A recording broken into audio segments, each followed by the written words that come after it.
Hi, my name is Barry Sterling Mitchell. I produce the Sterling Net Point Power Rankings and the Bias Plus reports. And let me edit that and say, I produce the Pro Football Net Point Power Rankings and the Pro Football Bias Plus reports. And this is Ben and Barry on, Ben, should I say Pro Football? Football. Oh, you're getting carried away, bro. See, now you're getting carried away. Pro. By the way, folks, my name is Ben Dickerson. I'm your co-host. Yes, we talk about professional football. In fact, we talk about all types of football because we are just lovers of the game. But we especially talk about the NFL. And after saying that, I am ready to get started with my recap of Week 8. You got Shall it. I begin? Yes, sir. Okay, well, let's get it started then. First off, let me just say, I'm adorned in my Sixers hat and shirt, just to remind you that the #1 seed Chicago Bulls, which is your team, were taken down by the Sixers last night. My team. Thank you very much. Pretty dominant fashion too. I'm telling you something. If there was going to be a silver lining in this whole Ben Simmons thing, it would be that the team would come a little bit closer together. And that seems to be happening. They play great team defense. They pass the ball like crazy. There's no big time isolations and just leaving Embiid out top to go one-on-one on people, which he does still kind of do sometimes. But they're getting great clutch shooting from Seth Curry. It's a wonderful thing, man. I really like what they're doing. I still believe they need one more really good player to really make a dent in the playoffs. But other than that, I like what I see. Congratulations, Doc Rivers. Good job. Wow. And I didn't watch as much of the game, but believe it or not, I watched one of those Sixer recap shows. Yeah, they're pretty good. Yeah. And the thing that the guy said was that without Ben Simmons, everybody else is getting to touch the ball now. Exactly. And they're doing good things with it. So congratulations. I'm still discovering my own Chicago Bulls. So, you're the one told me that they were that good, but I have to see what the real deal is when I'm a little further in. We're so tied into football right now, Benny. Yes, sir. That's correct. It's football. And let me tell you something. I got a complaint. I'm gonna put the complaint out in this intro part real quick. Madden complaint. The cheating is ridiculous, Ben. I'm playing the game. I like to simulate the game that my team is going to play. So I'm going up against the Cardinals. I'm ready to go at it. Got my strategy right. I set up my play. I isolate my receiver. I go to change the receiver's pattern. I go to look to see and make sure that what I changed is what it was. The game obscures the whole screen. It put where the receiver was. It put a question mark. Normally they have like a designation of X squared. They put a question mark there. I'm like, really? The game is going to cheat me like high tech cheat? Obvious. So what the game is trying to tell you, it sounds like to me, is if you're going to make a move or you're going to make a change, or you're going to call a particular player formation, be confident, get it done. Don't go back and double check yourself. Roll with what you got. That's what the game's telling. The game's trying to help you improve. The game's trying to help you improve as a player, man. And you're still trying to rely on backup plans. You can't do that. Either you're good or you're not. Gotta live and die with your calls, bro. You looking to see what the call, I'm gonna make sure you did what the call said. You mean make sure? Let me tell you something. What do you mean make sure? Let me tell you something. The game, I'm losing the game, right? I go to kick, the whole screen changes. You told me that last week. What it was, the whole, they're doing like this. I'm like, do we have to go through all of that? Really? You told me that last week, bro. Listen, when the field goal kicker takes his step backs after the ball is set and he takes that one last look at the uprights, and then he puts his head down and kicks the ball, when does he look up? After the ball is kicked. That's true. When the coach goes on the mic and tells the quarterback what play he wants to call. at a certain point in time, the mics turn off. He can't go back and say, now, did you get that? Remember, da, da, da, da. So actually the game is simulating real life. You should be happy it's doing that. I am, and I don't even play Madden. But that's the closest to real life you're going to get with that game. It's driving me bad. That's the only reason you're happy. Well, you got to get better, bro. You got to work on your game. What you want me to tell you? Well, you know, with your game. One that came up with the term, you got to be good enough to beat the cheat. Well, you can call it what you want. I know the powers that this, I know, look, there used to be a setting on the game where you could make the field be slippery like ice. It looked like grass, but it was slippery like ice.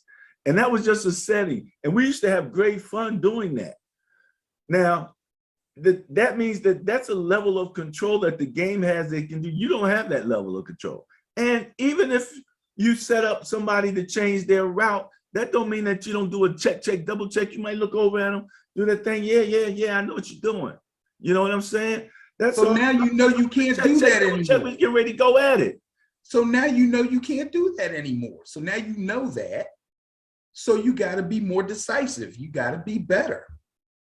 The key to it, whether you want to say better, you got to be able to beat the cheat, or you get better, is the key words is better and beat.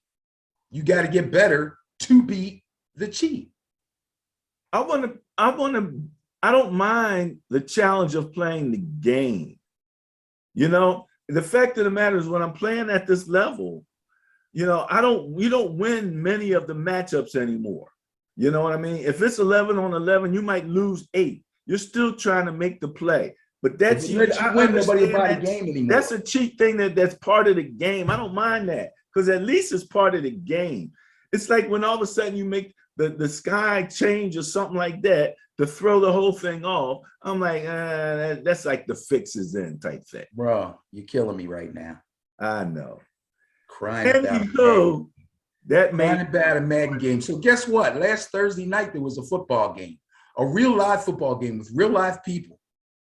Who played? And it happened in Arizona at the Cardinals Stadium, where the Packers came in to play the Cardinals, who were still at that point the only undefeated team. Yes, the Cards came into week 8, the only undefeated team in the league. They suffered their first loss, and it was Kyler Murray's first game without a touchdown, neither in the air or on the ground. Not good. Not only that, but he threw 2 interceptions. Now, I mentioned last week that he took some heavy hits from the Texans defense. It looked to me like he still wasn't 100%. The Packers D, for the most part, kept him under control. He was 22 of 33 for 274 yards, and he was sacked twice. And none of his wide receivers stood out in a positive way, unless you want to count DeAndre Hopkins, who struggled in and out of the lineup with a hamstring and only caught 2 passes, but one of them was a 55-yarder, and the other one would have been a 61-yard touchdown, but somehow in the tussle for the ball, he got some kind of a face mask penalty at the goal line, so it didn't count as a touchdown, but it was a big play. All 3 Cardinals touchdowns came on the ground, 1 from Chase Edmonds and 2 by James Conner. And again, James Conner, all he does is score touchdowns. The Packers now had their issues coming into the game also. Devontae Adams and Alan Lazard were both on the COVID list, and Valdez-Scantling has a hamstring injury.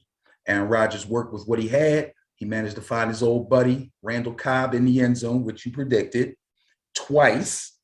Most of the dirty work was done on the ground with a strong effort from Aaron Jones, who rushed 15 times for 110 yards and caught 7 balls for an additional 51.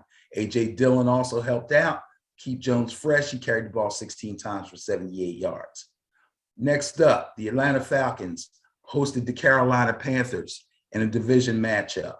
Now, I thought for sure the Panthers would get handled in this game the way they've been playing lately, but their up and down defense got up for this one. They intercepted Matt Ryan twice. 1 interception was by Shaq Thompson, and 1 by newly acquired Stephon Gilmore. We forgot about that. He was released by the Patriots, came into Carolina, but did not play right away, so people kind of forgot about him. They activated him, and he got a big pick. The D also sacked Ryan 3 times. They recorded 5 tackles for loss and had 3 stops on third down. So big time game for the Carolina defense. I did expect the defense to have somewhat of a bounce back. The defense has not been terrible. But I also expected Sam Darnold to struggle, and he did, especially in his passing. He was 13 of 24 for 129 yards. He had no touchdowns, and he was pretty pathetic all the way around as far as his passing game was concerned. Now, on the ground, he was tough. He ran for 66 yards on 8 carries until he got concussed in the fourth quarter. It's not funny. I should not be smiling. He got concussed. He took a terrible hit. He was out of the game. His effort, along with Chuba Hubbard's 24 carries for 82 yards and a touchdown, and we don't talk about kickers a lot, but I'm trying to, give kickers their props. Kicker Zane Gonzalez made 4 field goals. One was a 51-yarder and one was a 57-yarder. That was enough to get the job done. Matt Ryan, meanwhile, had his worst game of the season, and I mean his worst game of the season. 20 of 27 doesn't sound bad, but it was only for a measly 146 yards. He only threw 1 touchdown. Along with that, he threw 2 interceptions, and in a scrum, got his hand stepped on and was bleeding all over the field. They fixed that up, and he had to wear a glove for the rest of the game. He'll probably be wearing a glove, so we'll be calling him Matty One Glove. Instead of Teddy Two Gloves, now we got Matty One Glove. The Miami Dolphins, another division rivalry, had to go up to Buffalo and play the red hot Buffalo Bills. Now, quarterback Tua Tagovailoa got a vote of confidence from his head coach, Brian Flores, before the game, got another one on Monday after the game, and the supposed deal for Deshaun Watson actually never went through. There were some details that weren't able to get hammered out at the last minute. Trade deadline passed. That deal was not done. Unfortunately, Tua and his teammates had no chance against a strong Buffalo defense. Buffalo defense had 2 sacks, 1 interception, 1 fumble recovery, 4 tackles for loss, and 3 stops on third down. That's fairly dominant. Josh Allen and the Bills got off to a slow start themselves, but in the second half, they went more to a quick passing, underneath passing game. He was able to find Cole Beasley, who's a savant coming out of the slot and working the underneath routes. He hit Cole Beasley 10 times for 113 yards, and he hit his running back Zach Moss 6 times for 39 yards. He completed 29 of 42 altogether for 249 yards and touchdown passes to Stephon Diggs and Gabriel Davis. Unfortunately, a bad Madden note. I've been starting Emmanuel Sanders on a lot of my fantasy teams for a good while now. Somehow, some way, Emmanuel Sanders did not get a touch in this game. I'm not even sure if he was targeted. That almost sank me in a couple of fantasy games, but luckily my teams were all pretty good, and I won just about all of them. On top of that, Josh Allen rushed 8 times. 8 times for 55 yards. Great dual threat. How great a dual threat is he? He broke Cam Newton's NFL record of 28 rushing touchdowns by a quarterback in his first 50 NFL starts. Kudos to Josh Allen. Next up, your San Francisco 49ers rolled into Chicago to play the Bears. Obviously, the Bears have issues. San Francisco is not looking great, but they're better than the Bears. Jimmy Garoppolo bounced back from a poor performance in his loss to Indy last week. He led a balanced attack. He threw for 322 yards. And even though he only completed 17 passes, he pushed the ball downfield. He did not throw for a touchdown, but he scored twice on the ground. So that's a good thing. And he got strong production from running back Elijah Mitchell, who we both praised last week. Elijah Mitchell carried the ball 18 times for a nice 137 yards. He also scored a touchdown. Red hot Deebo Samuel, undoubtedly the best player on your team, is having a spectacular year. He caught 6 passes for 171 yards with 1 catch and run that went for 83 yards. Kicker, Joey Sly, connected on 4 of 5 field goal attempts. His longest was 52 yards. So, when you hear Jimmy G throws for 322, but he only completed 17 passes. That equals a lot of yak. Deebo Samuel's middle name is Yak, okay? So good thing for the 49ers. Now, real quick on the Bears.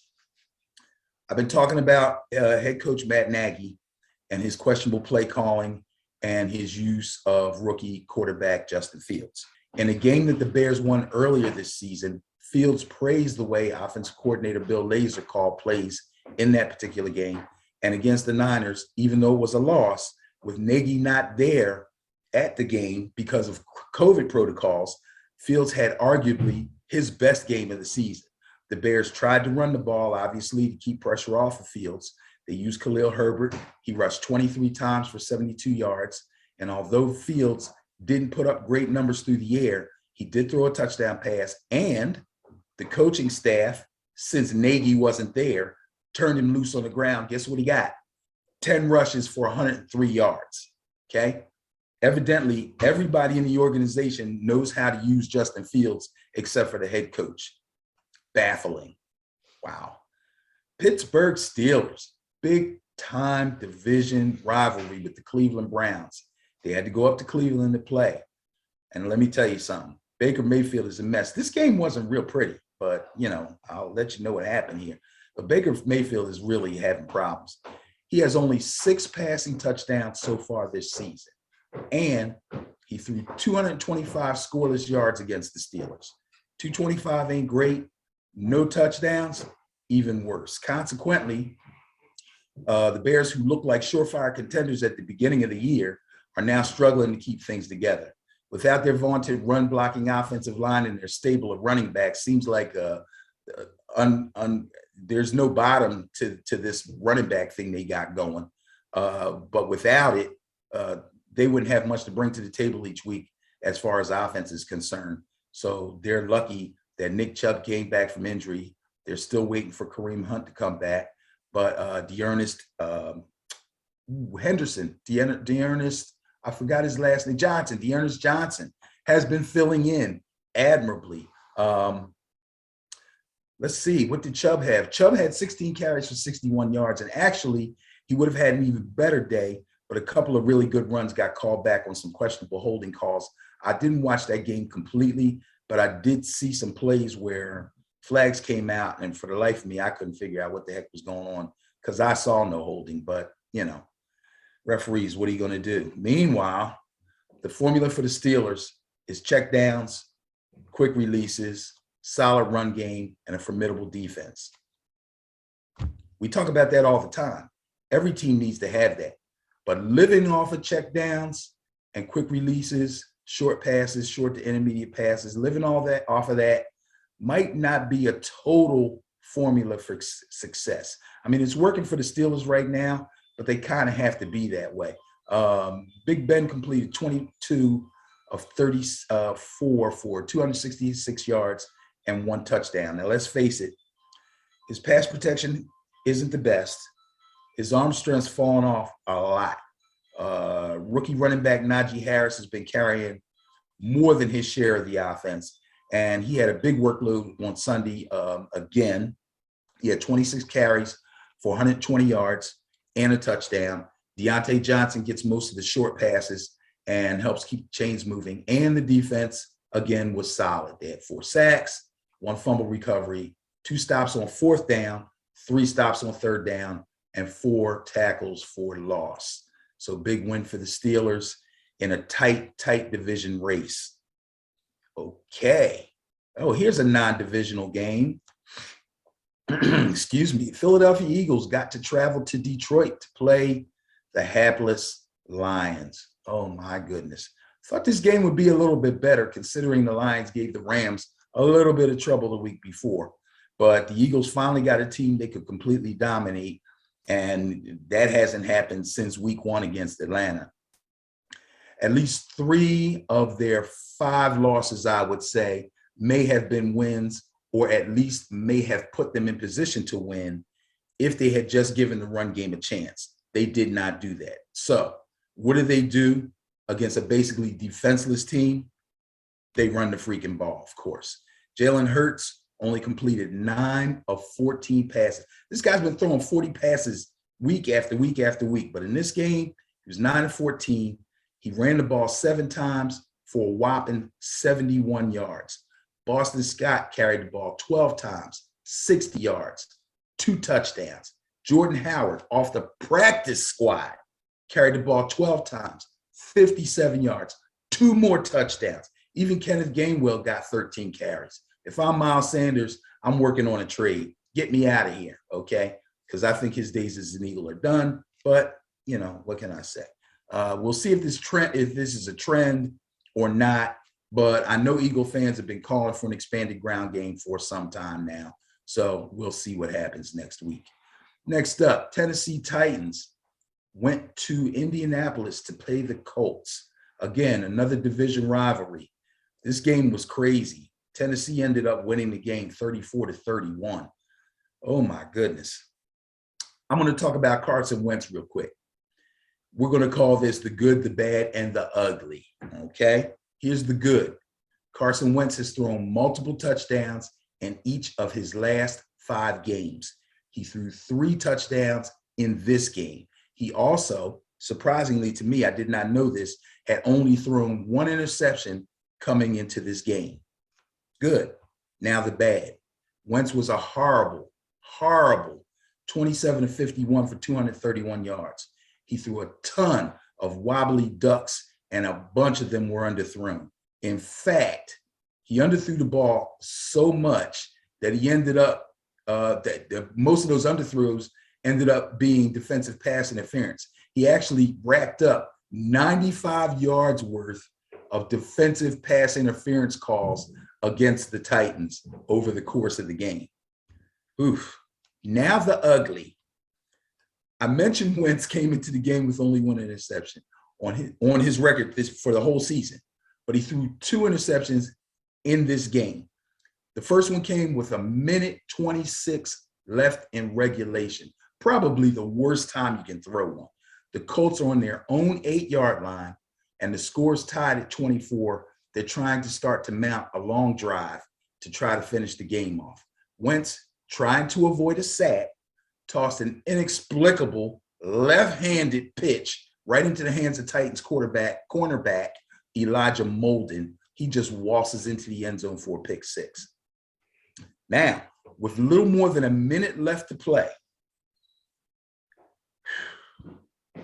they attempt a game-winning drive. Wentz throws a couple of incompletions before hitting a long pass to wide receiver Michael Pittman. Then he looks bad again on a couple of plays.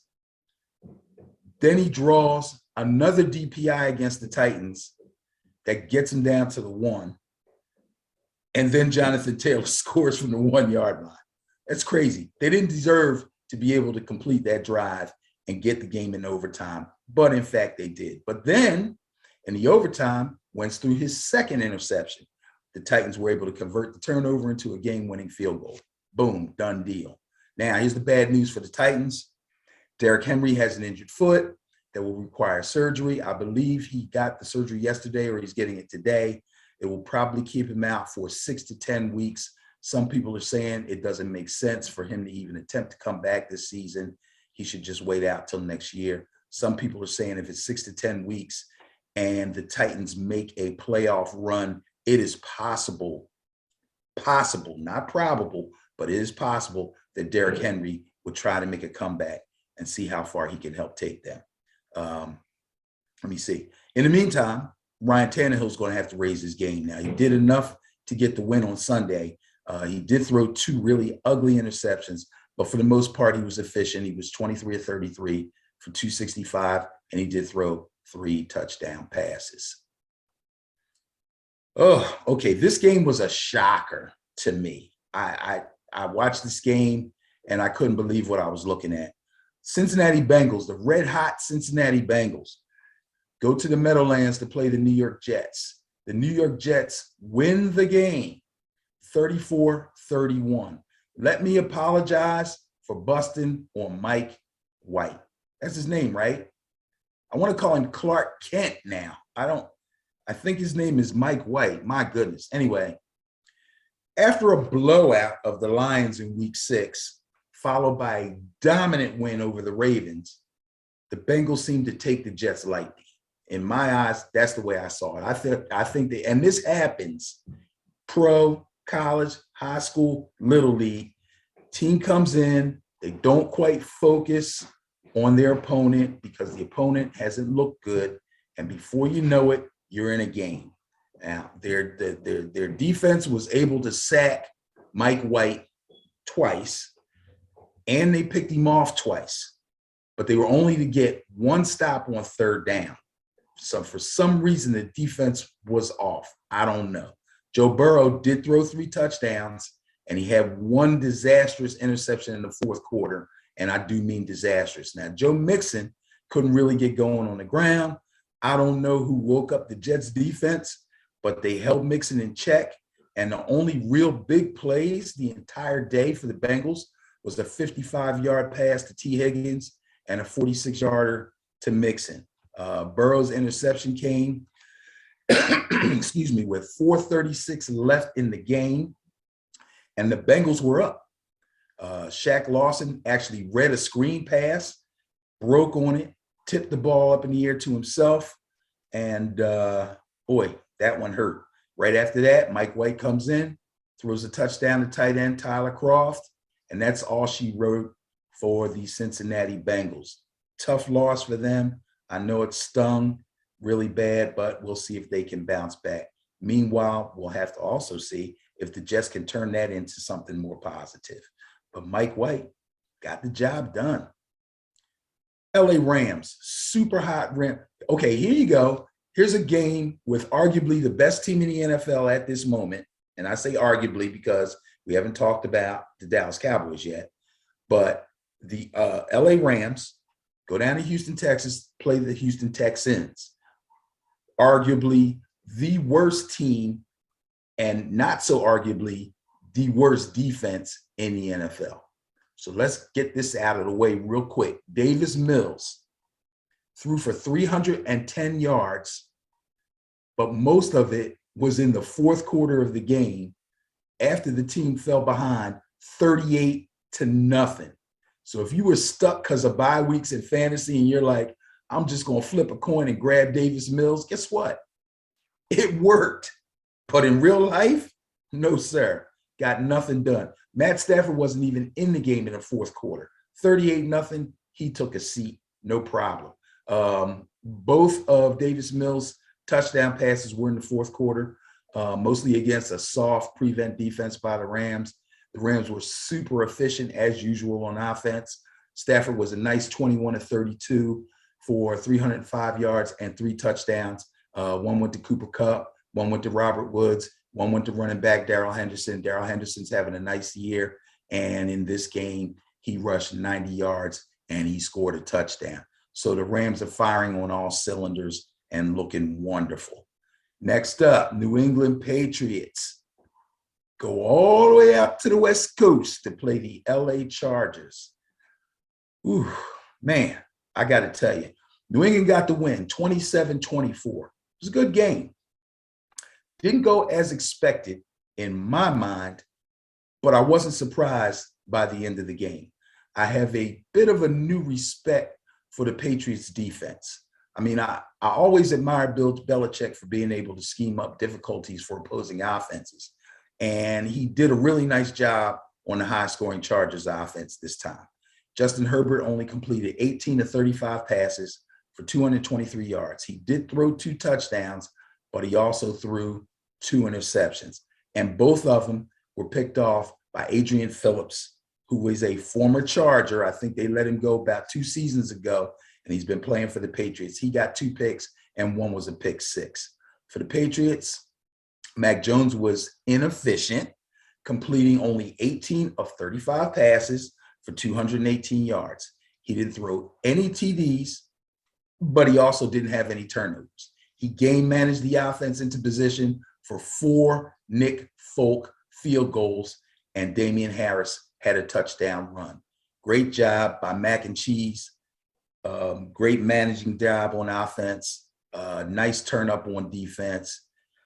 Boy, I'll tell you, the AFC East looks like Buffalo is going to win it. It looks like they're going to rule it, but New England ain't dead yet. Going to have to keep an eye on them. Next up, the Jacksonville Jaguars, looking horrible. Got a chance to play somebody else that's looked horrible for the last 2 weeks, and that's the Seattle Seahawks. Now, I'll tell you this. We talk about West Coast teams coming to the East Coast. Nobody has a longer distance per air yards to travel than the Seattle Seahawks. Well, the same thing works going the other direction. It's probably even worse coming from the southeast to the northwest. Not that I need to help Jacksonville explain their loss. They're just not good. But anyway, Geno Smith was bad in his previous 2 starts, but he put together a nice day against the defenseless Jaguars secondary. He completed an almost perfect 20 of 24 passes. Listen to this accuracy from my man Geno. 20 of 24 passes, only 195 yards, but 2 touchdowns. The Jaguar defensive front, however, did come to play, and they did really well in the trenches. They sacked Geno 3 times. They pretty much shut down the run game. They had 7 tackles for loss, so Seattle could barely run the ball at all. They had 5 stops on 3rd down, so they did the job up front, but the secondary was horrible. When Geno looked downfield, he found wide open receivers all over the place, especially Tyler Lockett. Tyler Lockett was beating coverage time after time, caught 10 passes for 142 yards, and DK Metcalf caught 2 touchdown passes. Good job by DK there. His scoring is down a little bit, I think, from what we presumed it would be, but he's starting to crank it up a little bit.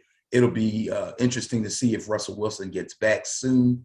I heard he got the pin taken out of his finger, and the stitches are healed up. So he'll probably start rehabbing and maybe throwing the ball again very soon. Okay. This game was kind of hard to watch for some people. I heard people say this was a horrible game. I didn't think it was a horrible game, but that's because I like defense. But anyway, here we go. Washington was on a 3-game losing streak. Denver had lost 4 in a row. A win for either team would be refreshing. A loss would be devastating. For most fans, this wasn't very pretty, but I love the defensive energy from both squads, who up to this game had been punched in the mouth several times.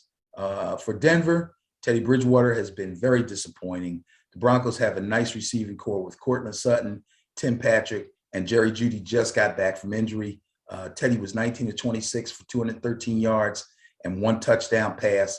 He did throw 1 pick with mostly short to intermediate shots and check downs to the backs. He tried to control his possessions, but the Washington D was pretty scrappy. And I've been talking bad about the Washington defense quite a bit, but they do make plays from time to time, just have no consistency. In this game, they sacked Teddy 4 times and had 6 tackles for loss. That's big time. That's big time. Teddy was able to hit Sutton twice. He found Jeudy 4 times, and Tim Patrick led all Bronco receivers with only 3 catches and only 64 yards. He's got to do better with really nice skill position players like that young wide receiver core is. He's just got to do better. And all of this, or this little bit, was done against the worst pass defense in the NFL. They actually had more success on the ground. Melvin Gordon rushed for 47 yards on 10 carries. He had a touchdown on the ground. And Javonte Williams chipped in for 9 carries for 35 yards, and he had 13 receiving yards. So the backs did a good job, but Teddy just couldn't find the receivers. Tough day for him, but they did pull out the win. Gordon also caught 3 balls for 15 yards, and he scored a touchdown through the air also. Now, poor Taylor Heineke, poor Washington football team. I don't know. Heineke was awful. He was awful. He tried to survive with short passes and checkdowns like Teddy did, but he only threw for 1 touchdown, and he threw 2 interceptions. Even the kicking game couldn't be relied on by either one of these teams, as the normally reliable Brandon McManus for Denver made 1 kick and missed 1. And Washington kicker, and I know you watched the Washington game and saw, this guy's name is Chris Blewett, Blewittt. How can you trust a kicker named Blewett. He made one field goal and had 2 field goals blocked. In the final minutes, Denver gets their second field goal block. Oh, I'm sorry. They got their second field goal block on Blewett. They scored a touchdown. Then Heineke throws a red zone interception trying to come back. Denver gets the ball back, hands it off to Melvin Gordon. He gets stripped, loses the ball back to Heineke and the Washington football team with a chance to get close enough to tie the game and take it to overtime. He throws the ball out of bounds. He takes a sack, and then he throws a Hail Mary that damn near went into the seats. Taylor Heineke, I don't know what to say, bro. Hey, hopefully Fitzmagic is getting better. I'm going to have to check on him. He may be coming back. They definitely should try him because Heineke is not getting it done. And the fans are quite upset, by the way. I have some friends in D.C. They're about to turn their Redskin Washington football team cards in. You know, a lot of them still call them by the other name. But they're fed up, man. They're fed up. I don't blame them. Next up, Tampa Bay Buccaneers riding high. Go down to New Orleans to play the Saints. And the Saints come away with the victory. Another bit of a surprise. I know the New Orleans Saints defense has been playing well, but I didn't think they'd beat Brady and the Bucs. I really didn't. They won the game 36-27. Now, just when it looked like Jameis Winston might solidify his place in New Orleans as their starting quarterback, he goes down with a serious knee injury, tore up his ACL and his MCL. He's done for the season. Before he went down, he passed for 1 touchdown. He ran 4 times for 40 yards, but on a scramble, he got mangled, tore his knee up. Enter Trevor Siemian. If you don't remember, Trevor Siemian, the last time I actually saw him in a game was for the Denver Broncos some years ago. I want to say at least 3 seasons ago, but I remembered his name as soon as I saw him come in the game. So Trevor Siemian actually came in and managed the game pretty well. He led the Saints on 5 drives that resulted in 2 touchdowns and 3 field goals. Alvin Kamara was leading the way on offense as usual, and the Saints D was able to victimize Tom Brady just enough to hold on for the win. Brady had a great fantasy day, even without Gronk and AB, who are out with injuries. He targeted Chris Godwin 12 times, connected on 8 of them for 140 yards and a score. Mike Evans scored also, but he only caught 2 balls on 4 targets for 48 yards. And the Saints D pressured Brady relentlessly, which everybody knows you have to be able to do if you're going to have any chance in beating him, regardless of what team he's on. They actually sacked him 3 times. They forced him to fumble, which they recovered. They snatched 2 interceptions, and they had 6 tackles for loss. The last interception was a pick 6 with 1:24 remaining in the game. That sealed the deal for the Saints.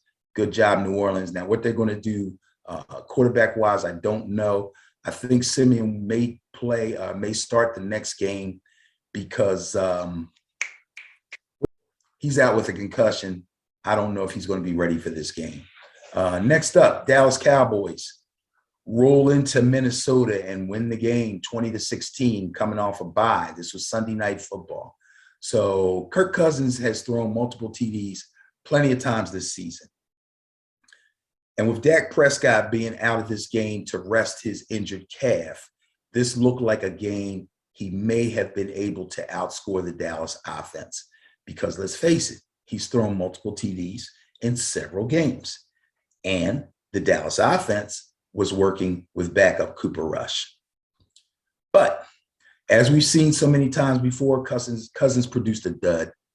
He struggled against the speedy Dallas D. These guys, especially their D-backs, man, these guys are so fast. They fly all over the field. They're fast and strong up front. Dallas D looks way better than I expected them to and seem to be improving week after week. Cousins just couldn't maintain drives. He was 23 of 35 for 184 yards, threw 1 touchdown, and he threw 1 interception. Cooper Rush, on the other hand, this was his first career start. He struggled a bit in the first half before getting it together in the second half. He finished with 24 completions on 40 passes, which is way too many passes for him to have to throw. But hey, it was the Vikings defense, so what the heck? He threw for 325 yards and 2 touchdowns. Some of his throws were a little off target, but CeeDee Lamb and Amari Cooper made him look good with some great catches. CD caught 8 balls for 112 yards, and Amari Cooper grabbed 8 for 122 yards and a touchdown. So kudos to the Cowboys. They keep it rolling. Now, last game, Monday Night Football, my New York Giants go to Arrowhead to play the Kansas City Chiefs. I called this one an upset. I wanted the upset. I believed that they could get the upset. They did not. They lost the game 20-17. They put up a great effort, but again, mistakes and missing playmakers because of injury, I think, had a lot to do with it, but mostly mistakes. The Chiefs got the win, but they're not out of the woods yet. I've been telling you about the Chiefs. In my eyes, Mahomes just doesn't look comfortable. On the first drive of the game, the Chiefs rolled down the field, but Mahomes fired a pass, a jump pass of all things, into traffic in the end zone, and that got picked off. I think it bounced off of somebody's helmet or something. I looked at that play a couple of times. There was a couple of DBs there, and there were 3 Chiefs receivers all in the same vicinity. So that play was doomed from the start. Mahomes threw a total of 48 passes in the game. Andy Reid's pass happy, man, still. But he only completed 29 of them for 275 yards, and he only threw for 1 touchdown. Now, for the 4th time this season, he has failed to average more than 6 yards per attempt. That's average. He threw 14 touchdown passes between weeks 1 and 4, but he's only thrown 5 touchdown passes along with 6 interceptions over the last 4 weeks. Some teams are getting better. The Chiefs are not one of them. Now, I called for the upset in this one, and my team had their opportunities. With so many injuries to the receiving core, the Giants have had to depend on Devontae Booker, who's sitting in for Saquon Barkley, but he's doing a fine job. He has not been disappointing at all. He ran the ball 15 times for 60 yards, and he caught 5 of 6 targets for another 65. The Giants' D has also been improving over the last few weeks. They did a fairly good job controlling the Chiefs' run game and challenged the struggling Mahomes to beat them through the air. And, you know, anytime the Chiefs have any resistance to their run game, they immediately start depending on Mahomes to beat teams through the air.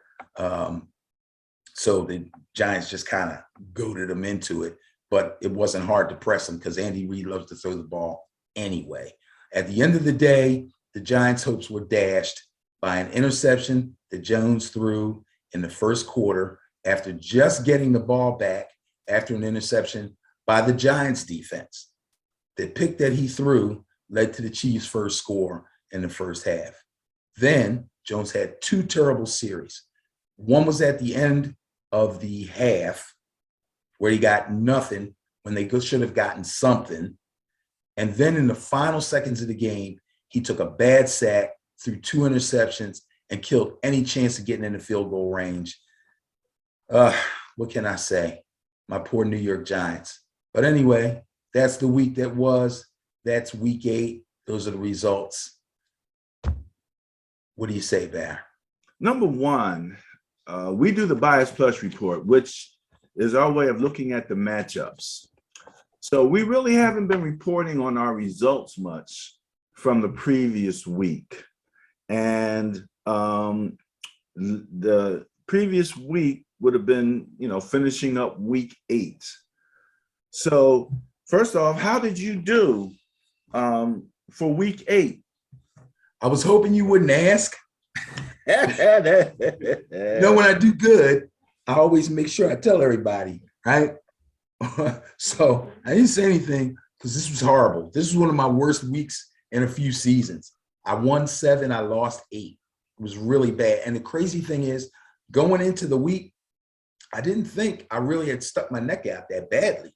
Yeah, I called for the Giants to win a game. I didn't think the Bengals were going to lose. I don't know what happened, but yeah, it was pretty bad. I don't even know what else to say, bro. It was bad. Leave it like that. But I mean, this is what we do, and I think the part of the fun is looking back at what we did. That's why I was making some of these notes. Now, right quick, I'm looking here to see. We had the bias was 9 of 15, so that's about 60%. So you were on the lower end of the 50. I was just on the top end. Some of this is the thing about the rankings, the net point rankings and stuff. And as we always say, we don't put people in these positions. Those teams put themselves by the scores and the things that they do. Okay, you scored your way into that ranking, and then so when you look at some of these matchups, you're like, this team is truly favored. Vegas would say they favorite, and when they overcome. And you see them win, like the Jets win was amazing. We're going to talk about that. I appreciate the fact that you did that apology. I don't know if you've seen our Facebook page, but we have, yes, I have an actual apology up there. So real quick, run through some of these points. Stephon Gilmore, no longer a Patriot. Now with who was he with Carolina? Yes. What happened? Stephon still got juice, right?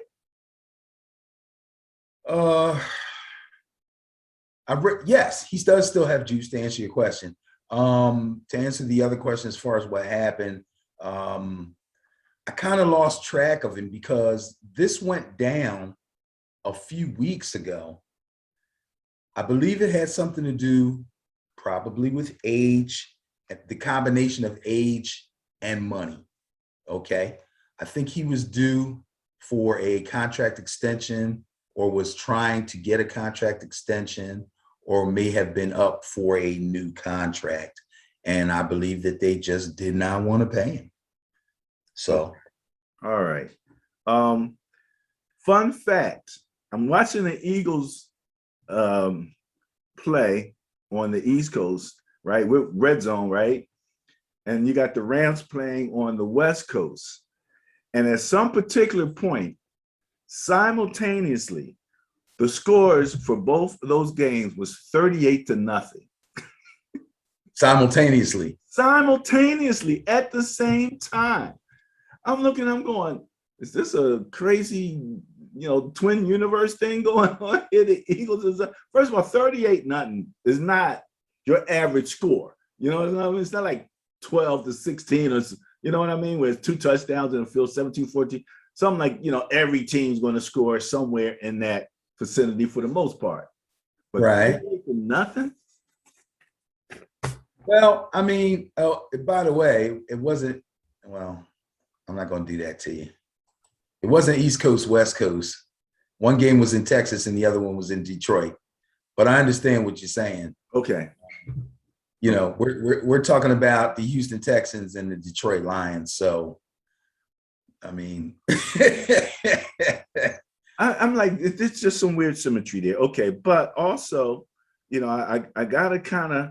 You mentioned the run game for the Eagles. Boston Scott he's still there. Although Corey's gone, we've seen running backs come and go. Boston Scott is still there, and Jordan Howard.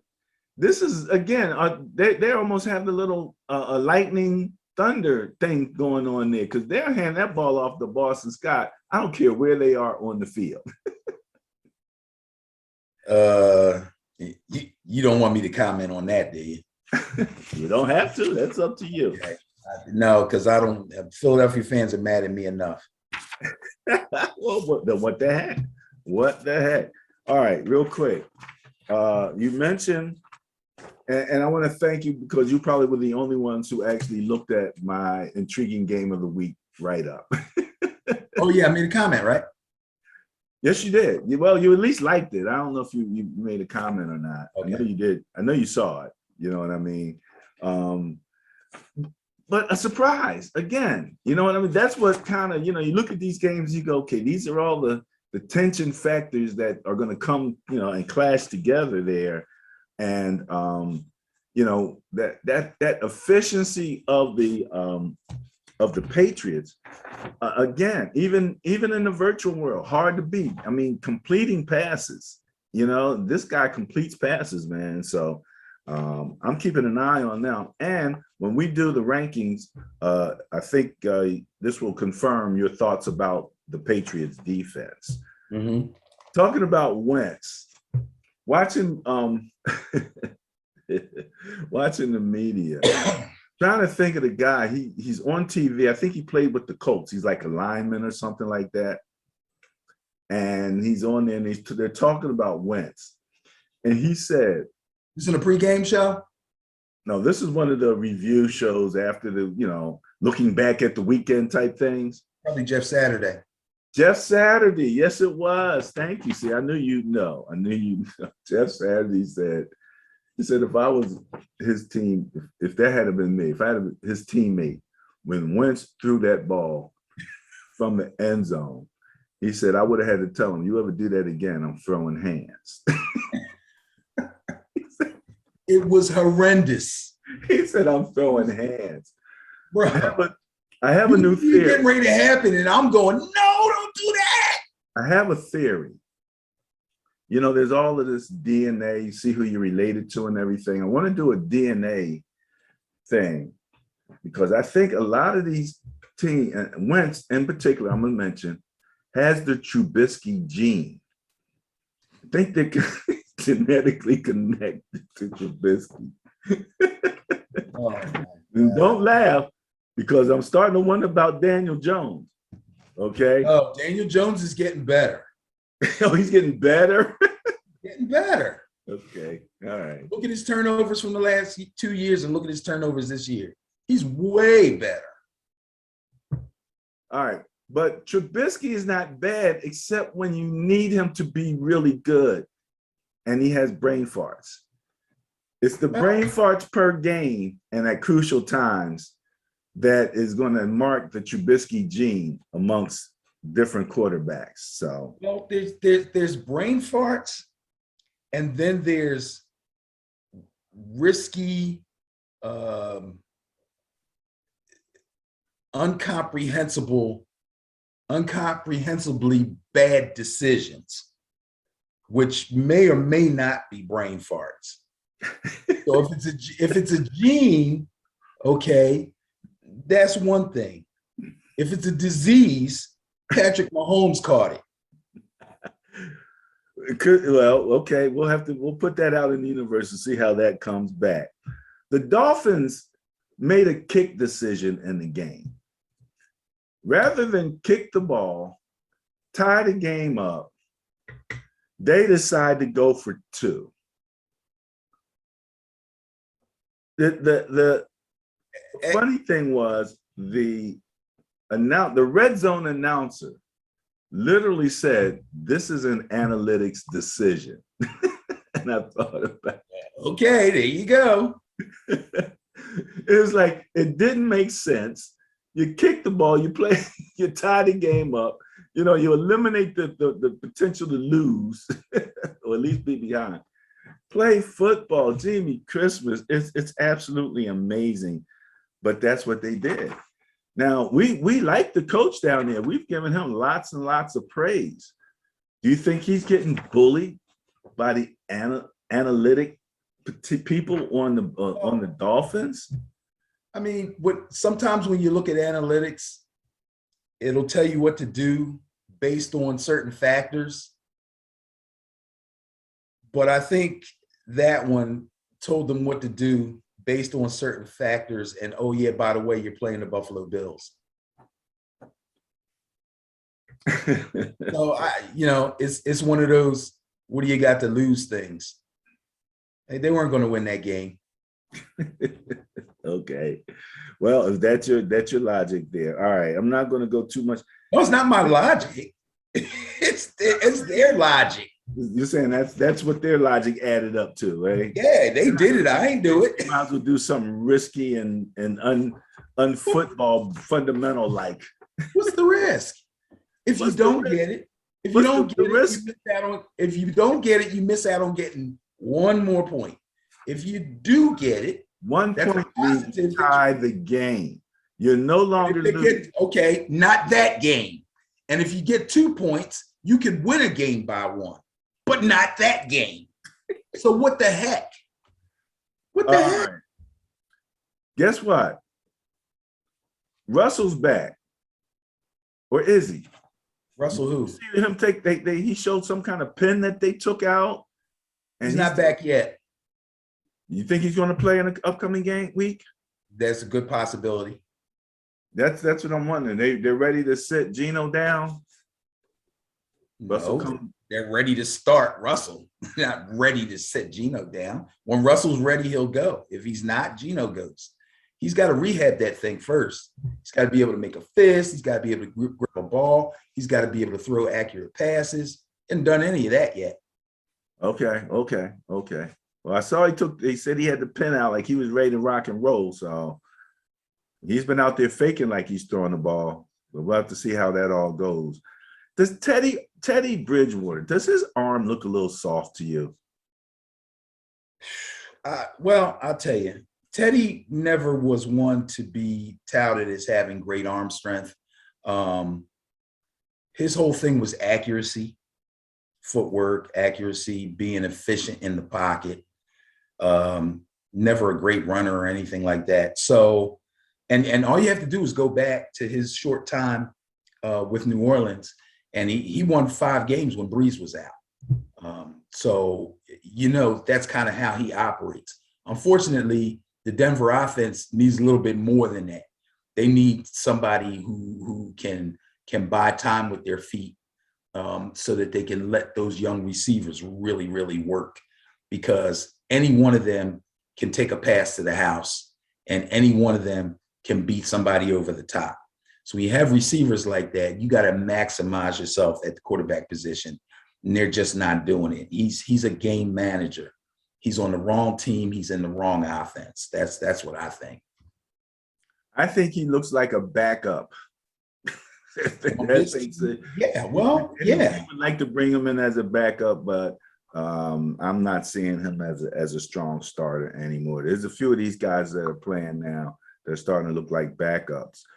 I think that Gronk is Brady's security blanket. I've even heard some people say that.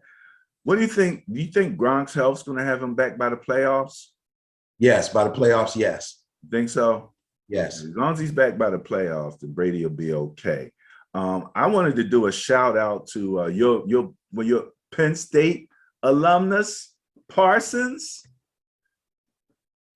for the Cowboys. Micah? Okay. The man was everywhere. Yeah. People were talking bad about him early in the season, too. Who was? People on television. Oh, really? I heard a few commentators say he's just out there running around and doesn't really know what he's doing. Ryan Clark, either on Good Morning Football or Get Up or one of those shows, made an interesting point. I think, I'm not 100%, but I think Parsons had the green dot. And when you say had the green dot, the person who gets the calls, the quarterback on offense always has the green dot.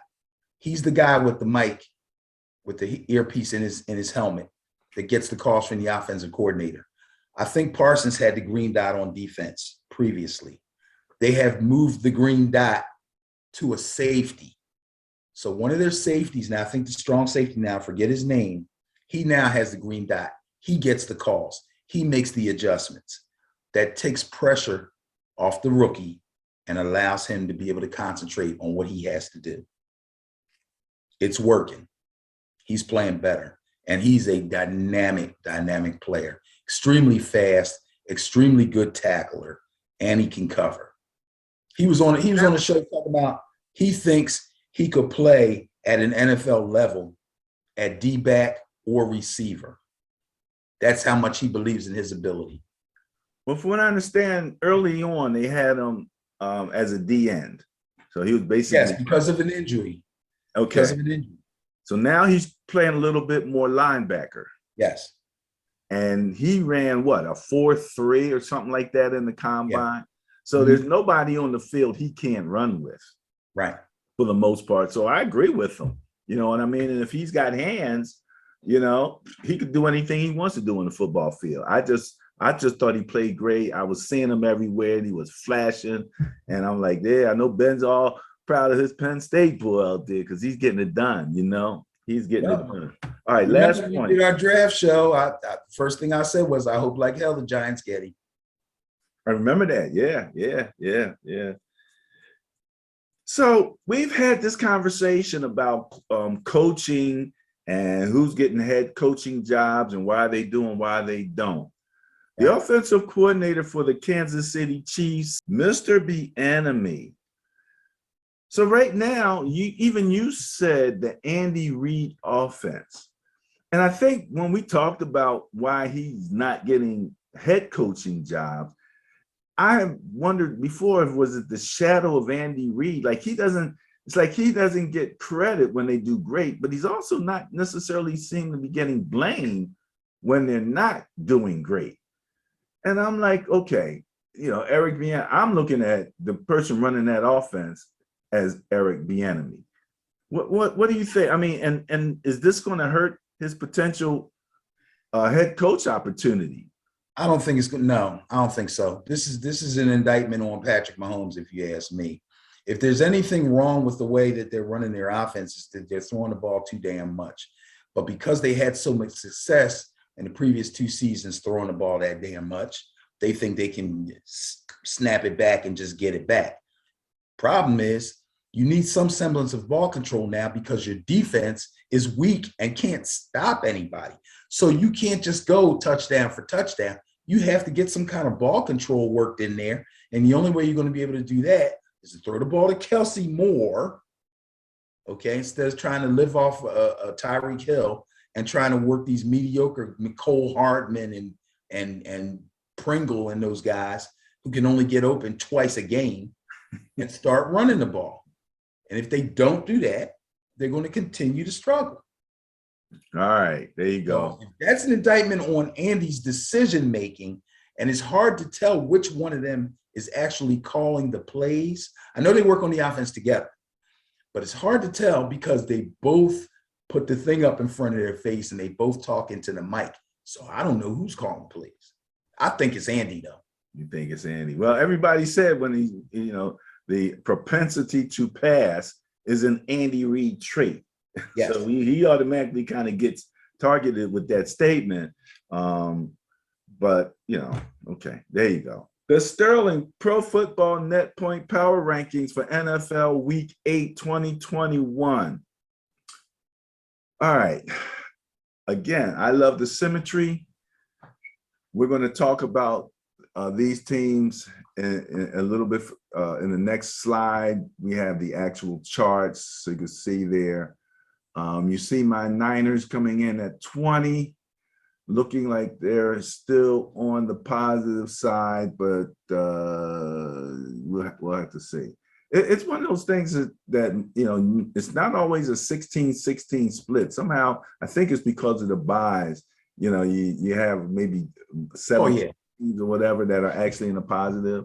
Congratulations to Buffalo for that #1 spot, Arizona for the #2 spot, and the LA Rams for the #3 spot.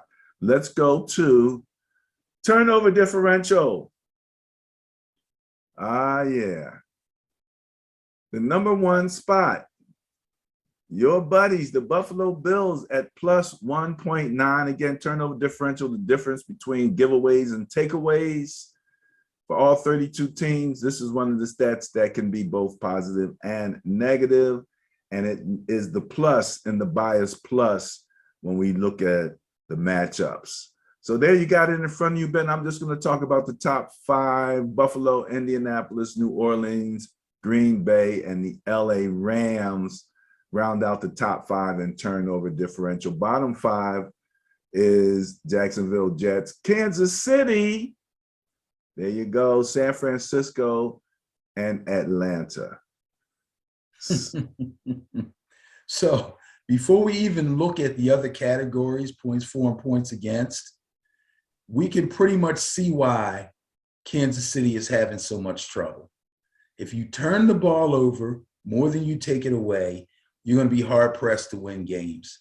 And they are hard-pressed to win games right now, really struggling in some games, even though they've won them, because they can't hold on to the ball, especially Patrick Mahomes. Yeah, I'm going to keep talking about it because people have been beating me over the head with him since he won a Super Bowl and then made it back to another one. But in that second one, when he lost, I saw something, and it's beginning to fester. They are in 30th place in turnover differential. By the same token, Indianapolis Colts sitting at number 2.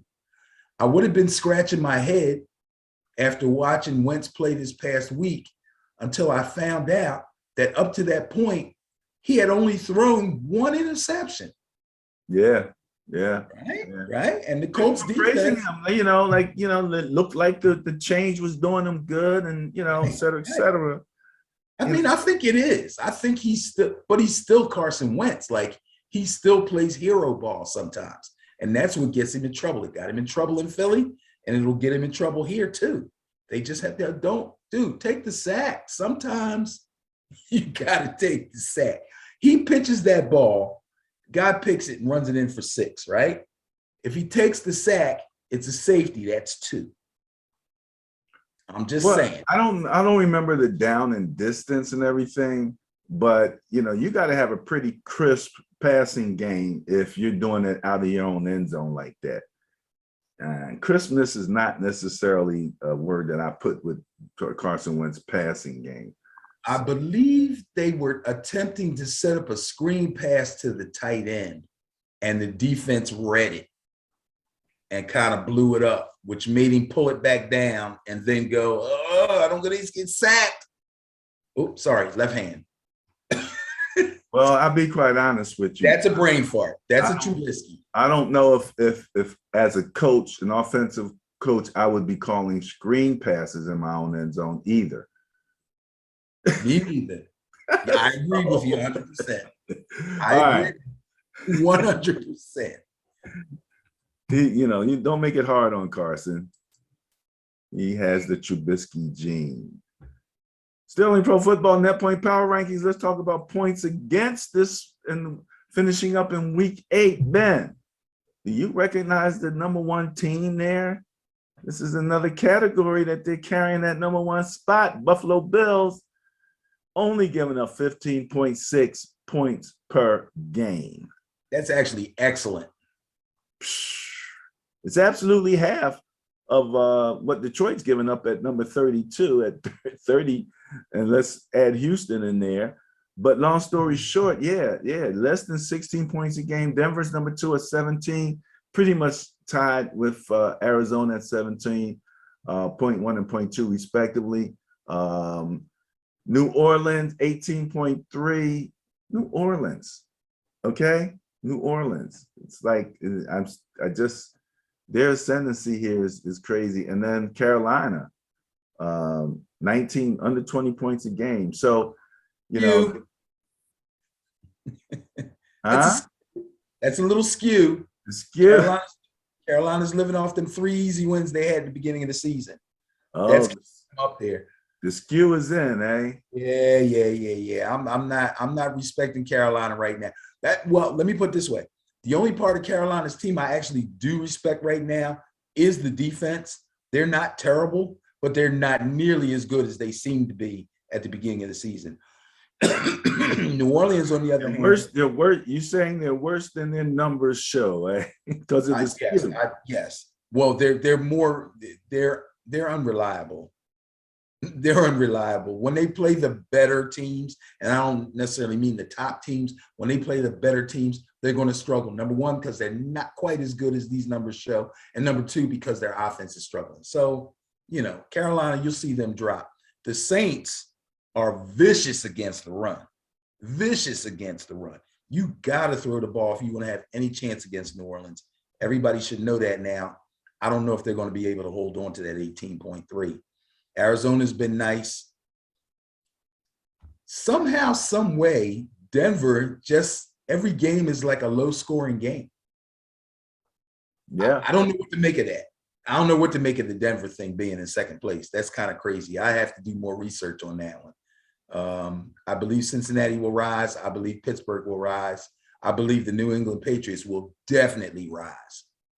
Well, you just went into the bank of the 20 points against crew there. That's a neighborhood. Yeah, that's my edge right there. Pittsburgh, New England, and Green Bay all giving up basically 20 points a game. Yeah, that's my edge right. I stopped there. The LA Rams are down at number 10. I was a little surprised that they were that low. I mean, they're in the top 10, but still in all. Well, actually, they're 11. I don't know. This number thing keeps messing up, and I have to find out why. But it'll repeat a number, like it says 3 twice there. So, right. So that actually means they're 11th. Well, no, actually, they're still in the same place, but the numbers just look kind of funky. There's a 4 missing. Everything else. Oh, right. New Orleans should be 4. Okay, I get it. But they round out the top 10. But you figure, okay, you're telling me that New England's defense, Green Bay's defense, is better than the Rams. I'm just a little surprised. And then on paper, no. On paper, no. In reality, yes. Sometimes, tell you the truth, sometimes the Rams score too darn fast. That could be too. We know that could be a problem. One of those yin yang things, isn't it? Yes. And what happens is they score fast, which gives the other teams maybe another extra possession or two during the course of the whole game that they normally wouldn't get. Also, they ring up big numbers. Matt sits down and then they play prevent defense, which all prevent defense does is prevent you from stopping the other team. And then they rack up garbage time numbers on them. So those are garbage time numbers. I'm not going to worry about that. It's Dallas at 16. Again, much improved from last year where they were basically pretty much last. Mm-hmm. So much improved. Yep. Then you have the bottom half, starting with Baltimore, with the Ravens, giving up 23.4 points a game, Vegas, 23.7, and then down from there to Detroit at 30.5. Again, I remind people, you can come to the Sterling Net Point Power Rankings Facebook page. All these charts will be there, and you can take a closer look and see where your team comes in. All right. Points for. All right. Look who's number 1. Oh, wow. Again. So if they're number 1 in points for and points against, where they're going to be in the next shot for net points. It just adds up. That's just basic math. I will have to give it again to the Buffalo Bills. Tampa Bay, number 2. Dallas Cowboys, number 3. And that's even after having Cooper Rush start for them in their last game. So those numbers include some Cooper Rush production. Arizona at 4. Now we're talking Arizona at 30.8 points per game, just a tad. But look at that. And let me tell you something. This looks like the NFC West right here in terms of real playoff potential. I love my Niners. I just don't know if we have the matchups and personnel-wise, when we come up against a Cooper Kupp, do we have really anybody on defense that's going to really be able to match up with that guy?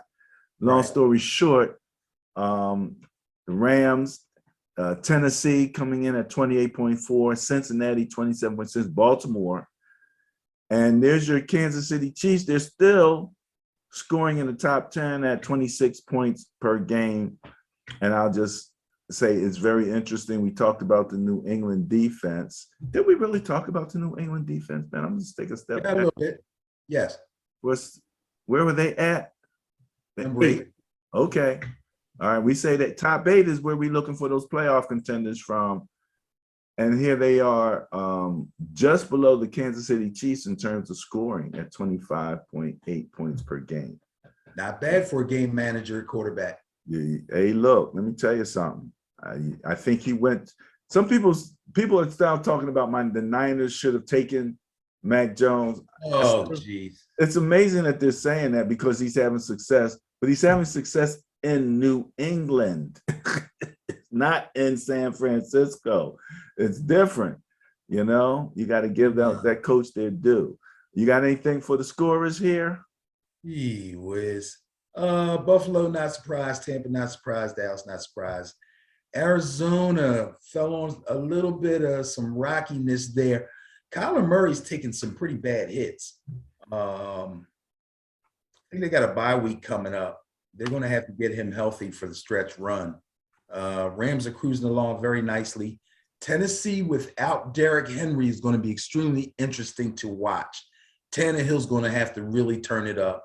Julio's got to get his lazy behind off the bench and get healthy because A.J. Brown can't do it by himself, and they don't really have a dynamic player at tight end.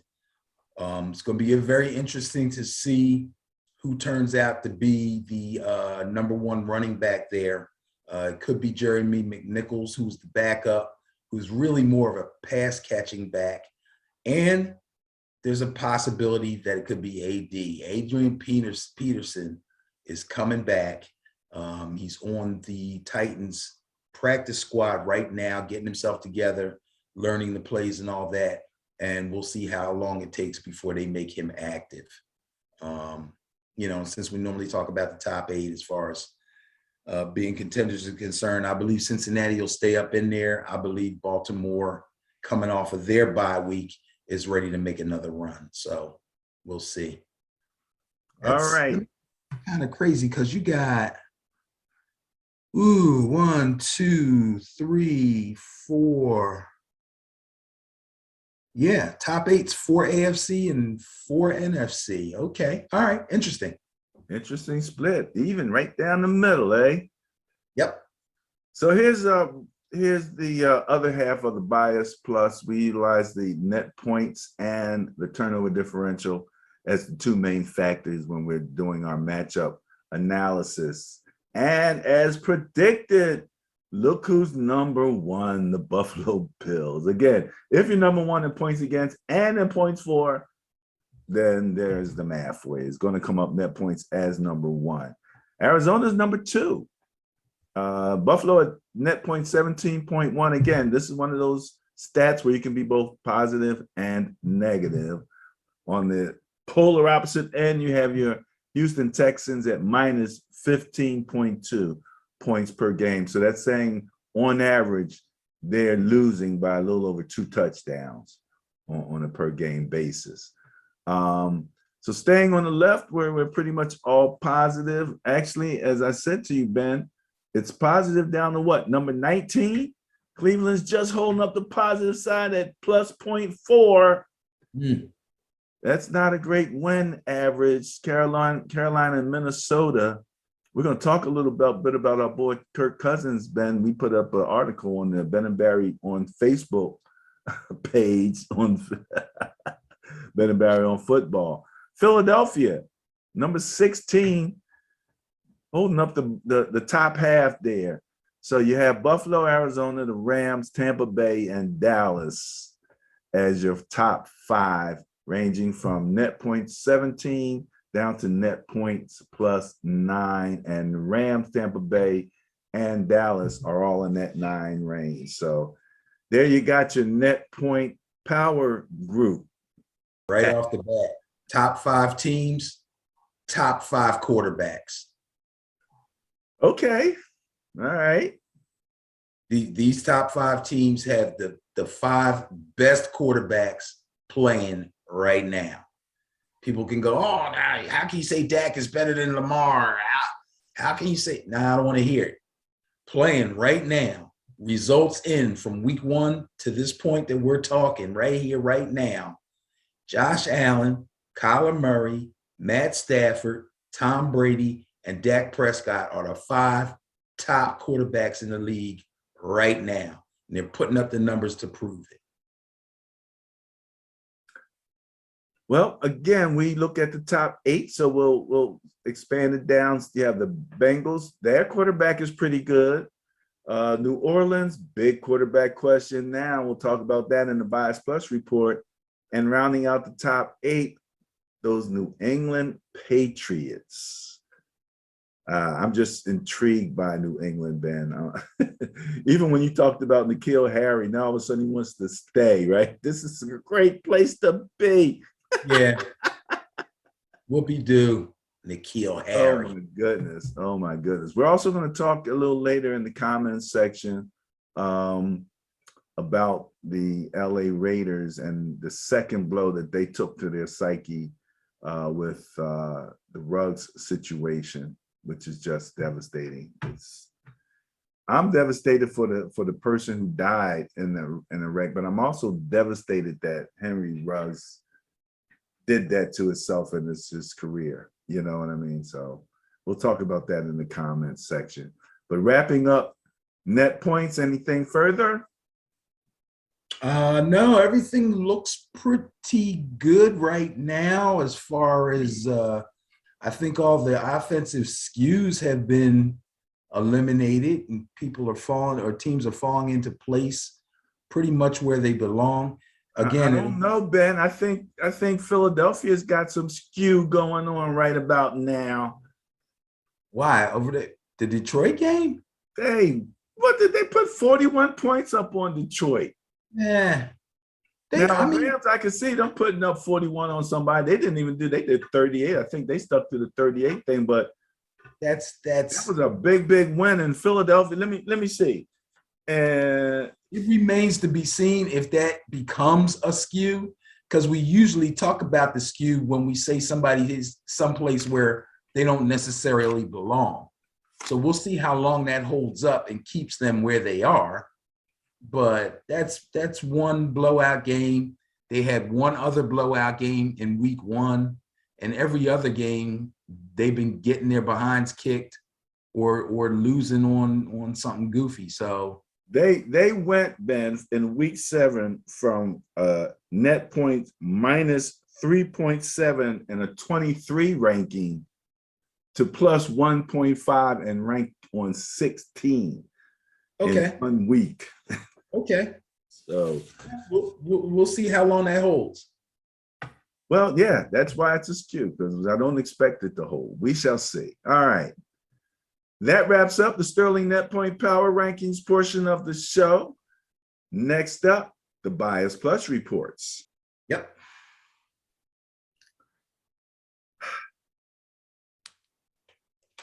Okay, Benny, let's get ready to do the matchups.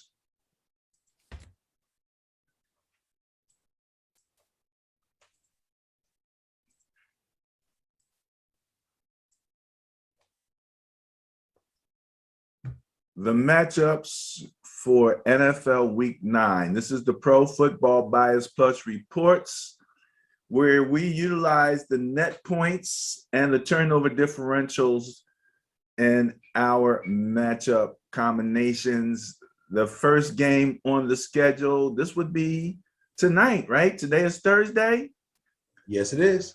New York Jets at Indianapolis Colts. Bias Plus score 17.6 favors the Indianapolis Colts. Who you got? Well, the big question was, after the Jets won, could they do it again? Personally, I don't think so. And I've already apologized to Mike White, so I'm not going to put my foot in my mouth and, diss him again.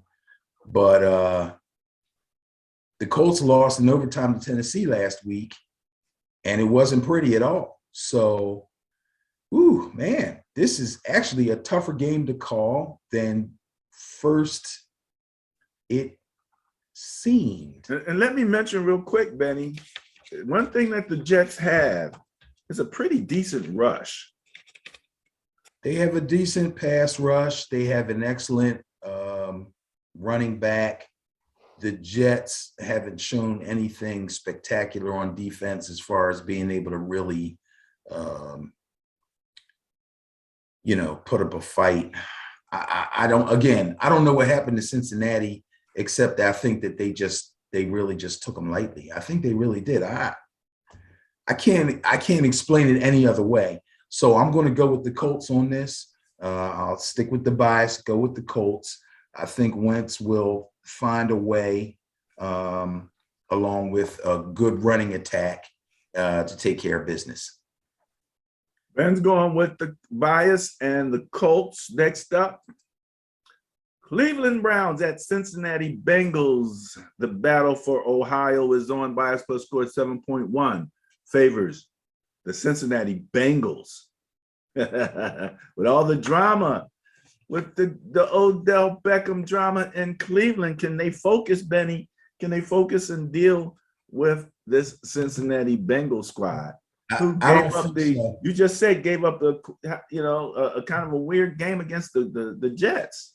Yeah, this is a big time bounce back for the Bengals. They won't get caught with their draws down again like that.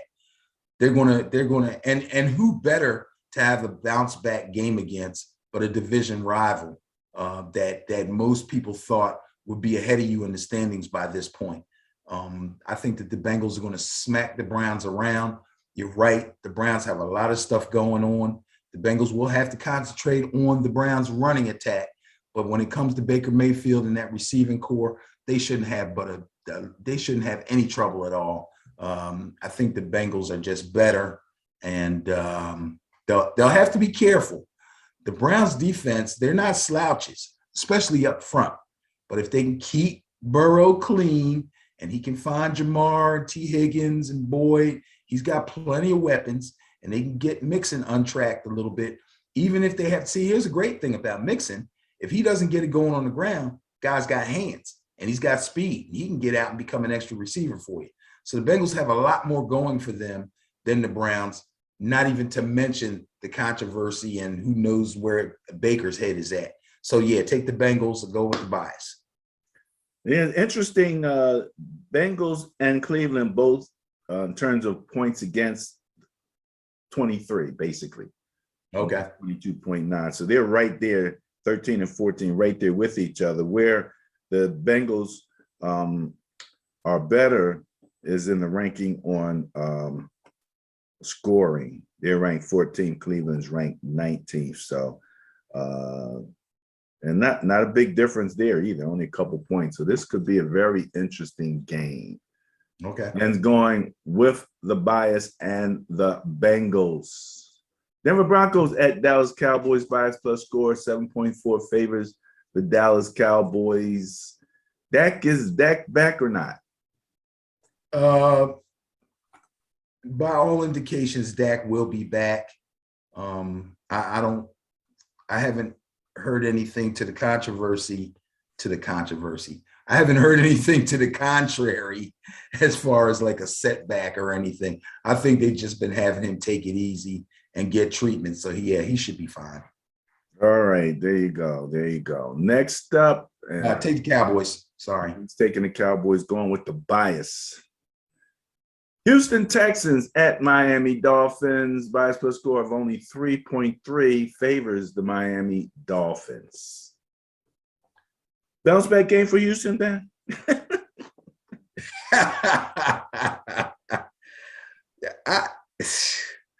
I'm so disappointed with the Dolphins. I don't know what to do with myself, man. But the crazy thing is, Tua's playing pretty well.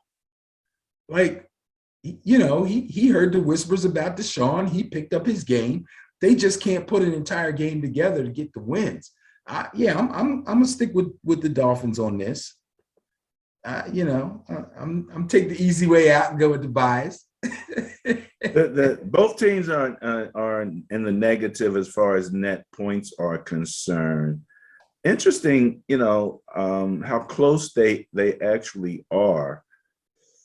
Miami is 28 on offense, and Houston's 32nd, and there's really only a 2-point per game differential. So.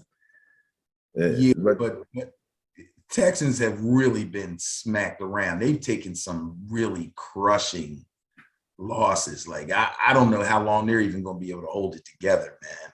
And with the loss of Ingram, also they lose a run. Ingram's so happy to be the hell out of Tag. We'll talk about him with the Saints, but it's hilarious. Okay, you're going with the Dolphins and the bias? Yes, sir. There we go. We just talked about it. The Atlanta Falcons going to visit the New Orleans Saints. Bias plus score 15.2 favors the New Orleans Saints, but that 15.2 bias was built by one Jameis Winston and company, no longer there. Who's quarterbacking for the Saints? When I was talking about the Saints game, I lost my train of thought there. Taysom Hill is going to probably be the incumbent now, but he got a concussion and did not play last week, which is why they brought in Trevor Siemian. I think as soon as Taysom Hill is okay, they will begin to start him at quarterback, and we'll see. I mean, in some people's minds, that was the move that was supposed to be made at the beginning of the season anyway. Some people think that they were doing Jameis a solid by letting him get one more shot at being a viable NFL quarterback on a decent team with a good coach. Now that he's out for the season and he was working on a one-year deal, some people are saying he probably won't be back with the Saints next year. That remains to be seen depending on how Taysom Hill takes the team from here on out, okay? That being said, if Taysom Hill is healthy, he will start this game. It'll be interesting. He does bring a running component. The Falcons have been a little up and down, but they haven't gone quietly in their losses, except for last week, which was actually Matt Ryan's worst game. So if Matt Ryan plays well, this is not a gimme for the Saints, who may be coming in with Trevor Siemian on the start or Taysom Hill in his first start in a long time, coming off a concussion. It's in New Orleans. I've noticed a lot of teams that have not been playing well at home have played better on the road. I noticed that also. Did you notice that? Some of the games, especially when looking at, yeah, I've noticed. I'll just say I noticed that. Let me also mention real quick, the main difference between these two teams is relative to the defense. I mean, let's face it, the Falcons defense is rated 26 and the New Orleans defense is rated 4. Yeah, that's pretty much going to be the deciding factor with me. Again, I have to go with the bias and take the Saints. No matter how well Matt Ryan plays, they don't have a dynamic run offense to begin with, and nobody runs on the Saints. So, it would have to be all Matty Ice. And I don't know if he can do it. Ridley's out, Gage isn't playing that well, and people are starting to figure out how to slow Pitts down. Yeah, this one, I've got to go with the Saints. The only caveat, this is a division game, right? Yes, it is. And it's not that far past Halloween, so strange things could happen, but it would have to be a strange thing. All right. The Raiders at your New York Giants, much less. So they're coming from Vegas. So they're no longer on the coast. So they're coming from Vegas to the East Coast to visit your Giants. Bias plus score of 8 favors the Las Vegas Raiders. All right. I'll leave it at that. What you got? You can't help but think, with everything going on in Vegas, how this is going to affect the Raiders as a team. The Gruden thing didn't bother them that much. I didn't see it in their play. And in fact, the coaching has been a lot different with, I think his name is Bashami, whatever the guy's name is that took over as head coach. I like the way he's running that team right now. And the players seem to be thriving. I know they're going to feel bad for their teammate, as well as if they got any hearts at all, which I'm sure all of them do, feel bad for the person who passed away and their family. We'll talk about that incident later, but how it affects the team, I'm not exactly sure, but it might even be good that they're getting out of town. Their offense is still pretty dynamic. Derek Carr is playing extremely well. Nothing seems to phase Derek Carr right now. While we were on a little break, I looked at a video of him at a press conference saying he's going to reach out to Henry Ruggs, that right now he needs somebody to love him, and he's going to do it. He says he's going to prove it to him because he doesn't have to prove it to anybody else. He's my man. He's my friend. You know, Derek Carr is on a mission this year. I don't know if he can drag the whole team with him. Is vying for sainthood right about now. I've heard him. He was like, I wish I could have been there to help him. I wish he had known that I would have been there to help him. And I'm like, oh, he is great. I mean, gee, the guy's a great teammate. I believe this. This is not phony stuff. No, I believe him too. Yeah, he loves his teammates, and I think they love him. And I think they're going to ride for him. So unfortunately, it's against my team, but I got to go with the Raiders. All right, I hear you. There you go. There you go. Ben's going with the bias and the Las Vegas Raiders. All right, here we go. New England Patriots at Carolina Panthers. Bias plus score of 5 favors the Patriots. The young Bulls getting favored now. Hilarious. Well, I mean, hilarious. He's going against Sam Darnold, so that's no big deal. I'm going to go with the bias again and take the Patriots. There's no way there's no way that Belichick doesn't outcoach. Can you imagine the Belichick book on Sam Darnold? Oh, exactly. Exactly. Just that little time in with the Jets. He's put in plenty of film study on. Yeah, no doubt about it. Oh my goodness. Oh geez, this one could get ugly. All right, here we go. Ben's going with the bias and the Patriots. Next up, 32 flavors favors the Buffalo Bills over the Jacksonville Jaguars. All right, what does Jacksonville have to do to win this game? That's the kind of question they ask on TV. Hijack Buffalo's plane.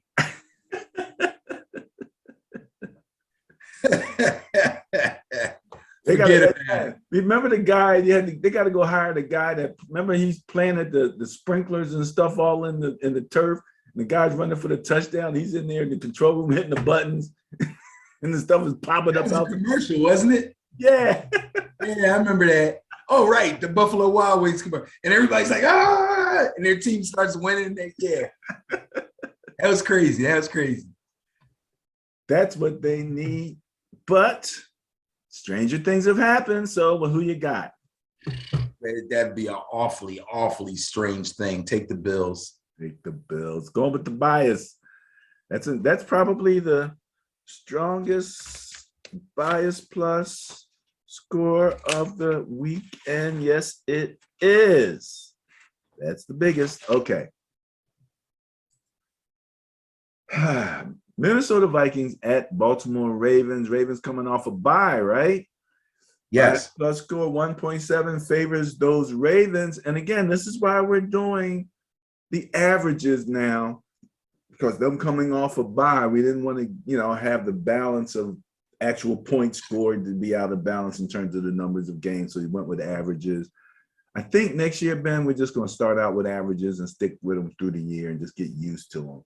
We can always extrapolate the gross numbers, because again, this is these numbers were done through week 8. So if you multiplied it by 8 times, that's almost 2. 8 times 2 is 16. So you're looking at maybe a bias plus score of 16. But again, over an 8-game season, that's not that big a deal. So this could be a very good game.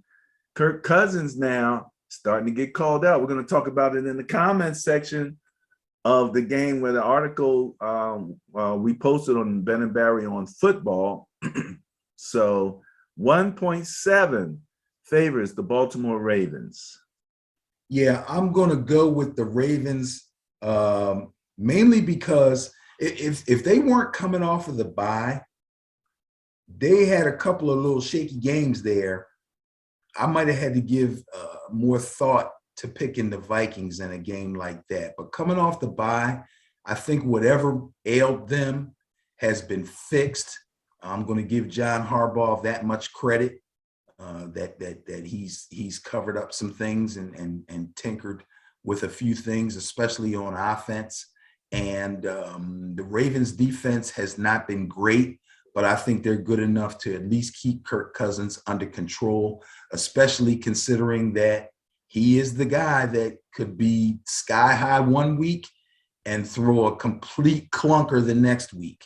So I cannot have any more faith in Kirk Cousins until I see him start to string together a bunch more of those multiple touchdown games. So I'm going to go with the Ravens.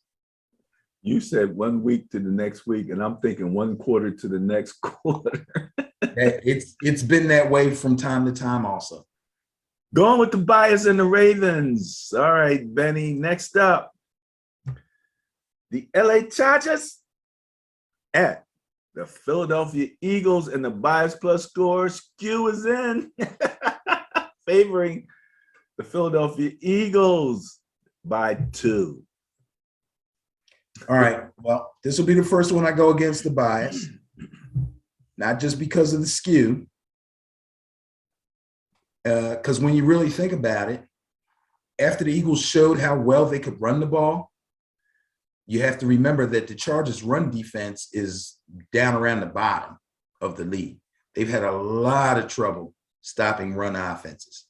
Problem for the Eagles is they're not really a run offense. They just gave the ball to a whole bunch of different guys and put them out there against a high school team called the Detroit Lions. So I'm not giving any credit to that, nor do I think they even have the cojones to come out and attempt to run a strong run game against the Chargers. So I'm going with the Chargers. Justin Herbert bounce back, 3 touchdowns, maybe more. Ben, questioning the cojones of the Philadelphia Eagles. See, I'm in trouble again now. It's crazy. Going against the bias, however. All right, there you go. Next up. All right. Oh, Lord. Give me Christmas.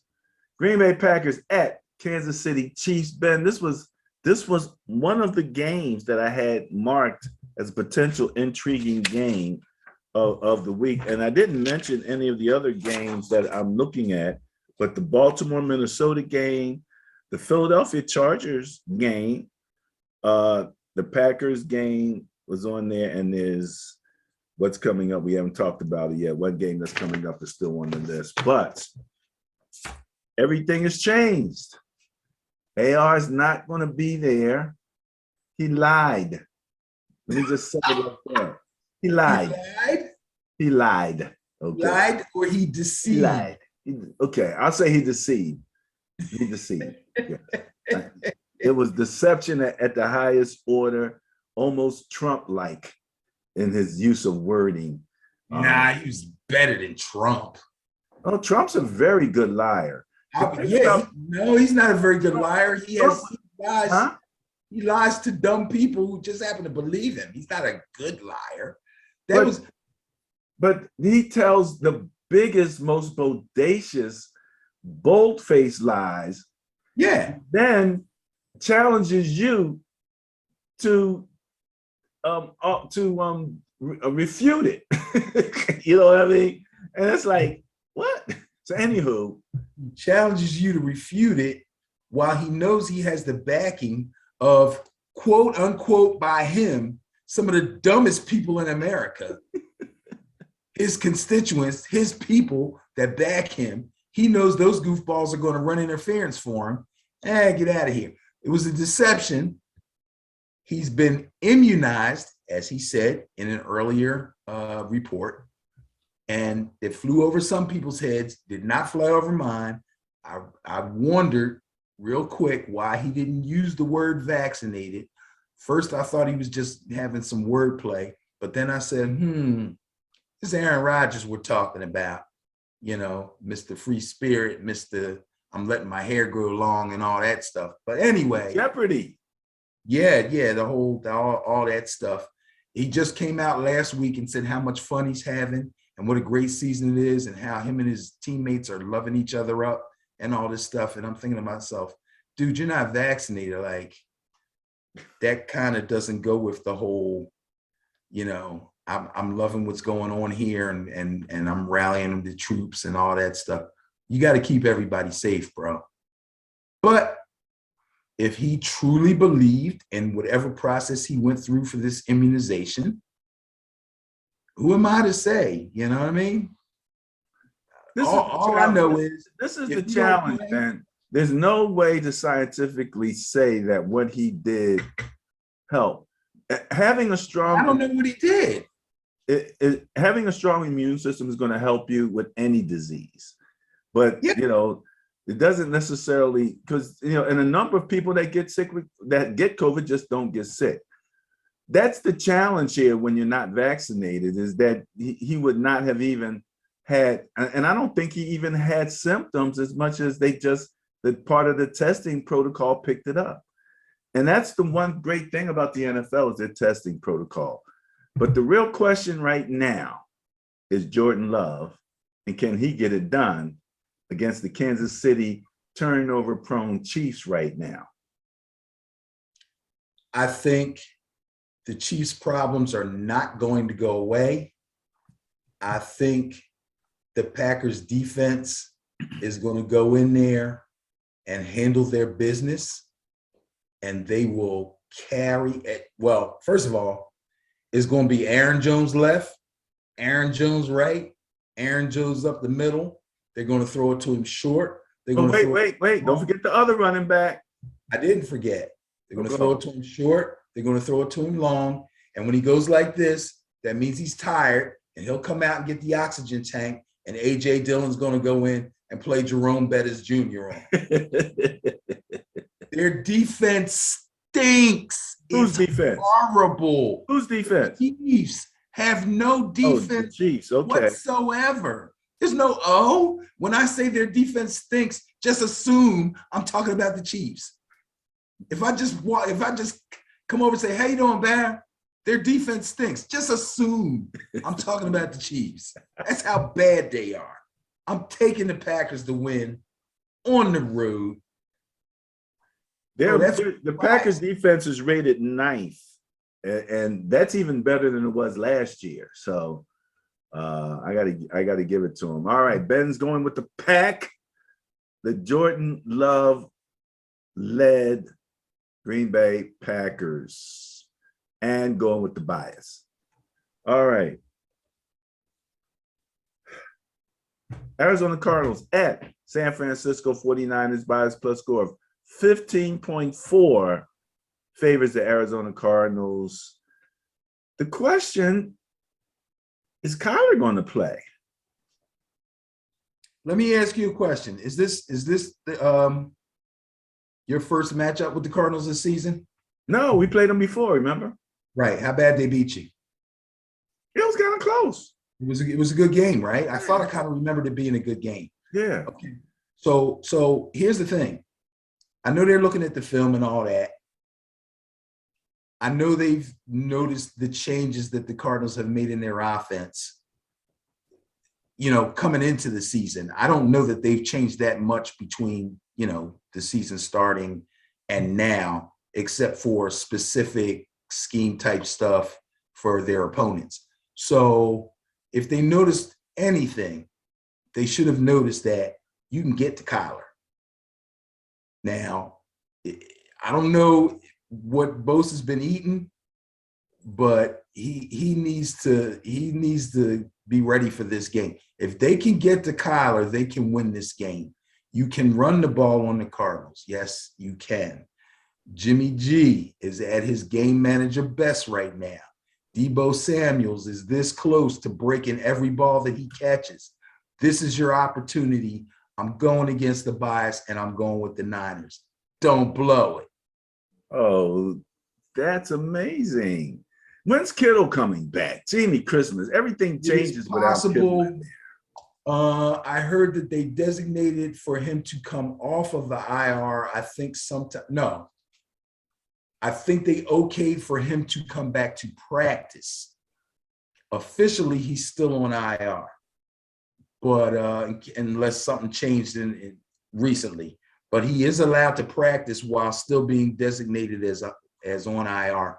And then if he gets in a couple of good practices in a row, they'll probably take him off IR and make him active. So week 10 for sure. Week If 10. he don't play this week 10, he'll be starting. Great, great. And just to mention, the Niners played Arizona week 5 in a 17-10 loss. Looked like Lance was the quarterback. He had 192 yards passing and 89 yards rushing. Yeah, 17-10. That means the defense played well against a Cardinals team that's ranked very high in points for. So, okay, let me see. Today's Thursday, right? Yesterday, Kyle Shanahan said he expects George Kittle back for week 9. It would be Kittle's first game back, or first game eligible to return from IR. Yeah, all he's got to do is put in a couple of practices, man. He'll probably have a limited practice. You think he'll be back for this game then? Kyle Shanahan said he expects him to play. And now also Watt is gone, right? He's gone for the Cardinals. Yeah, he's gone. He's done. He's done. I need a big game from Elijah. I need Kittle just to take a little something away for because Debo gonna get his. Nobody can cover Debo. So Debo's gonna get his. If Kittle can do just enough to allow one of the other receivers to make a big catch or two, you don't need a lot. You know what I mean? Because they'll probably double Debo. Debo's playing nuts right now. Now, I'm going to say this real quick, and we can talk about it more in depth later if you want to. They ran Garoppolo near the goal line twice, like design run plays. Did anybody lay a finger on him? Pardon me? Did anybody lay a finger on him? Maybe a finger or two. It worked pretty well. It worked pretty well. Okay. You know, I just with our run game and our genius coach, I'm thinking to myself, you should have other run options. If you need Garoppolo and it's a playoff or something like that, that's one thing. But I think we should be able to score from inside the 10 without running Garoppolo, the Mr. Injury prone, Garoppolo, that just, to me, that's not making sense. And Garoppolo seems to be enjoying, he seems to be relishing. Yeah, well, that's the thing. It's all of a sudden. The other teams think the same way you do. That's why it's working. They're like, there's no way they're going to let him run it. You know what it reminds me, however? Little kids who run across the street and beat the traffic, and they do it once or twice successfully. That is a great analogy. That's a great analogy. Sometimes they just shoot out there and they're like cool as a mug. Then that one time the guy just brushes them like, oh, that one was close. Then they go a few, and then that last one,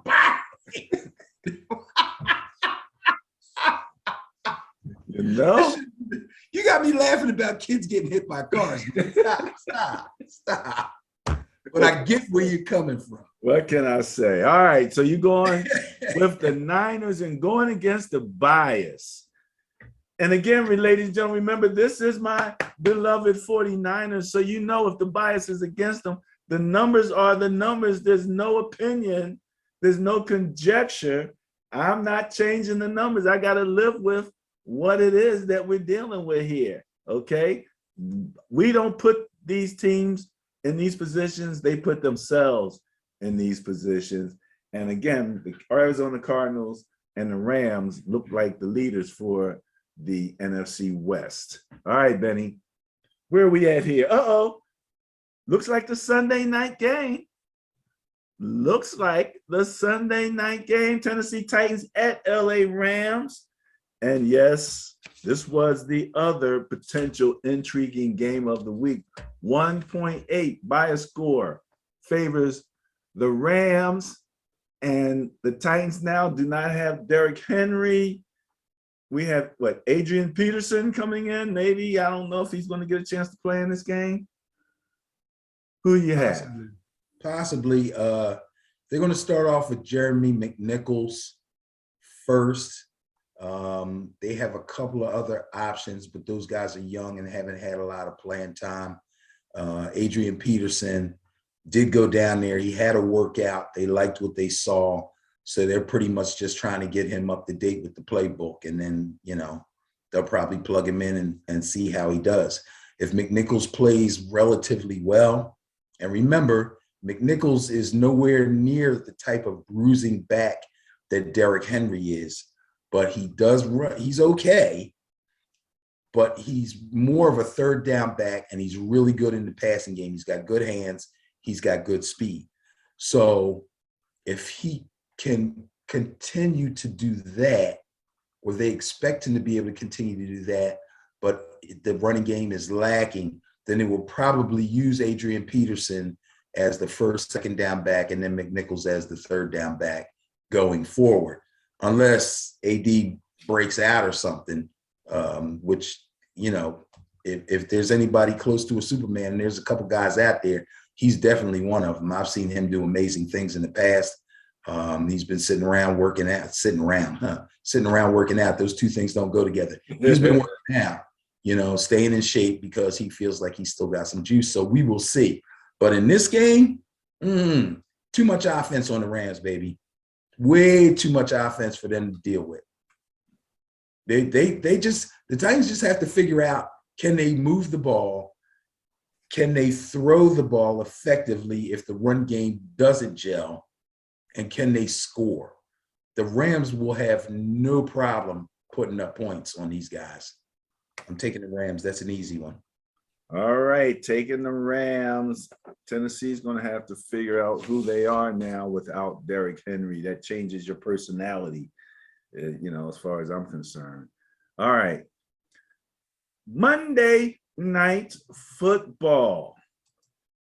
We have the Chicago Bears at the Pittsburgh Steelers by a split score 7.9 favors those Steelers. That sounds about right. Is Fields ready to go out there and do his thing, man? In Steelers Stadium? Gee, me Christmas, man. It must be fun to be a young guy, and all of a sudden now you're in like a historic stadium like this, going up against the Steelers. It's got to be fun. Got to be fun. He might not have been taken as high in the draft as some people thought, but he's getting his shot now. So what do you got? Well, this game could actually be somewhat competitive if the head coach lets his staff do the coaching, sits there and doesn't do anything. But chances of that happening is slim to none. He's going to come back. He's going to try to shove himself back into the thick of things just to prove some kind of goofy point. The dude's going to get fired. So I guess he's feeling like, you know what, I might as well. What the hell? The seat can't get any hotter. Everybody hates me now. So, I mean, what the heck? If he sits back and lets them coach and they're successful, win games or not, if Fields plays well, that's success for the Bears because he's their future. So, you can fix the defense and all that, but this guy is it.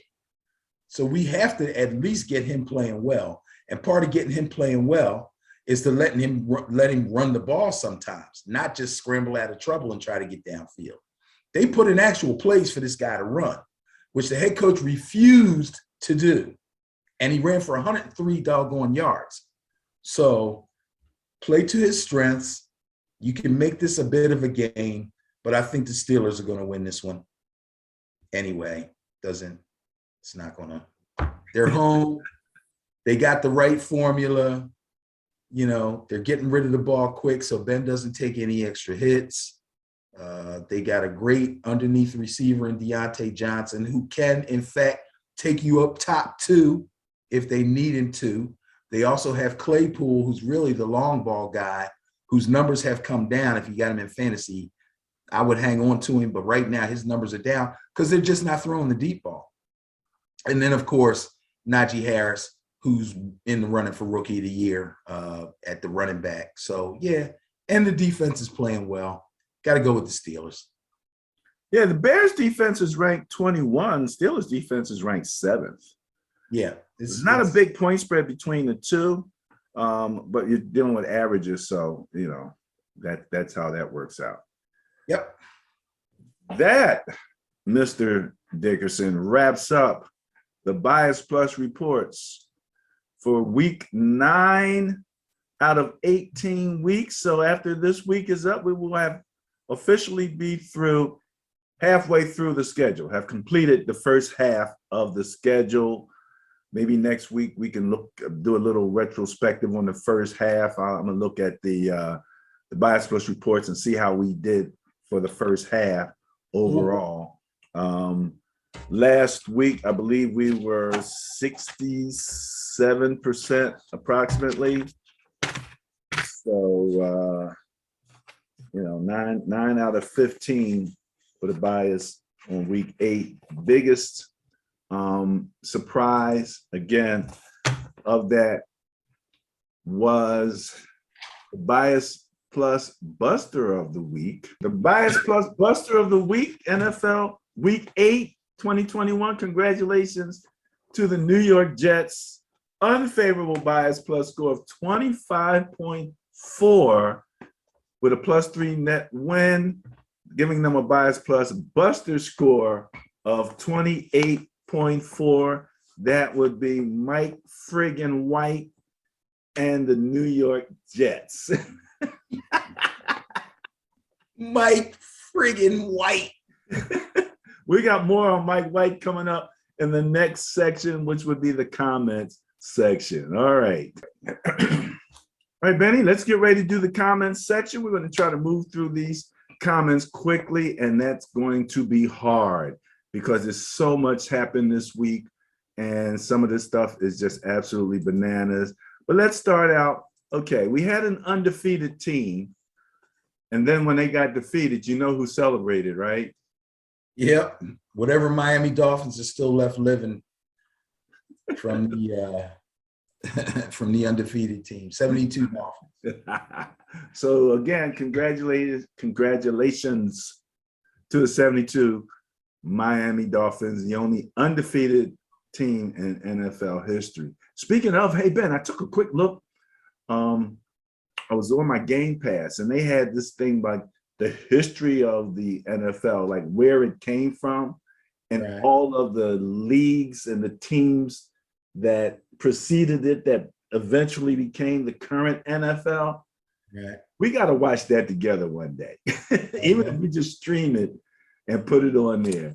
That was amazing. That was absolutely amazing. And the intersection between baseball names and football names and, you know, Oh, yeah. all of that stuff. Yeah, that was some amazing stuff, man. I had to admit, I sat there while I was doing the numbers and it was running in the background, and I'm like, holy mackerel, you know?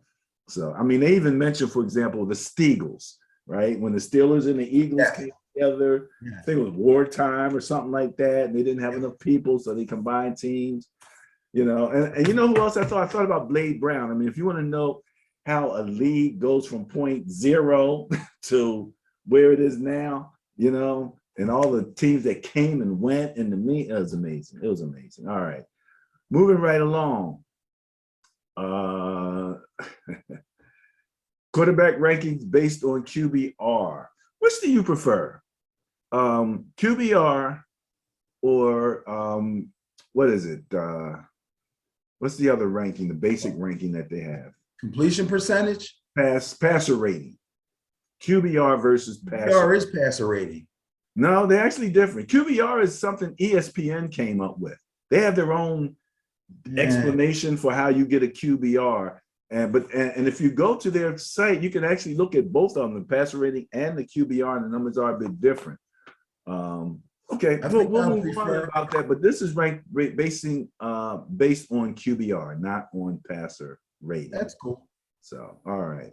It's probably a little bit more complicated formula, but I think it's going to be relatively the same when it's all said and done. The numbers, they'll be different, but the actual ranking of each player is going to be pretty close. I brought this on. I don't know if you saw the play, but it was a play where the tackler came in, and the tackler's okay. Here's the tackler. Here's the running back. The tackler comes in. The running back drops his head. The tackler's way down here. They hit helmets, and they call helmet to helmet against the defender. I mean, really, it's just getting to the point where it's like, that's ridiculous. First of all, if it was a running back, which I think it was, okay, they don't get the benefit of the whole defenseless player thing. Only receivers get that, okay? Not to mention that this guy saw him coming and dropped down to his level as if to actually protect his legs from being hit. He put his upper body and his head in harm's way. That was a horrible call. It was a terrible, terrible call. Really bad. It's like these refs are reaching for stuff now. I don't know why. Yeah, and it's really putting a damper on the game. You know, it really is, man. All right, next up. Have you watched during the Monday Night Football game on a different channel? They're playing the game, but they have Peyton and Eli commenting the whole time, and then they're bringing in guests. Yes. In this particular case, they had Jon Stewart. Yes. First of all, I'm just fascinated to hear what comes out of Peyton's mouth, you know, as he's analyzing or breaking down the play and talking about what could have happened, what should have happened, and all of that stuff. Because this is Peyton Manning. Now, Eli's a little more in the back, but Eli will say a few things that make you go, Oh, yeah.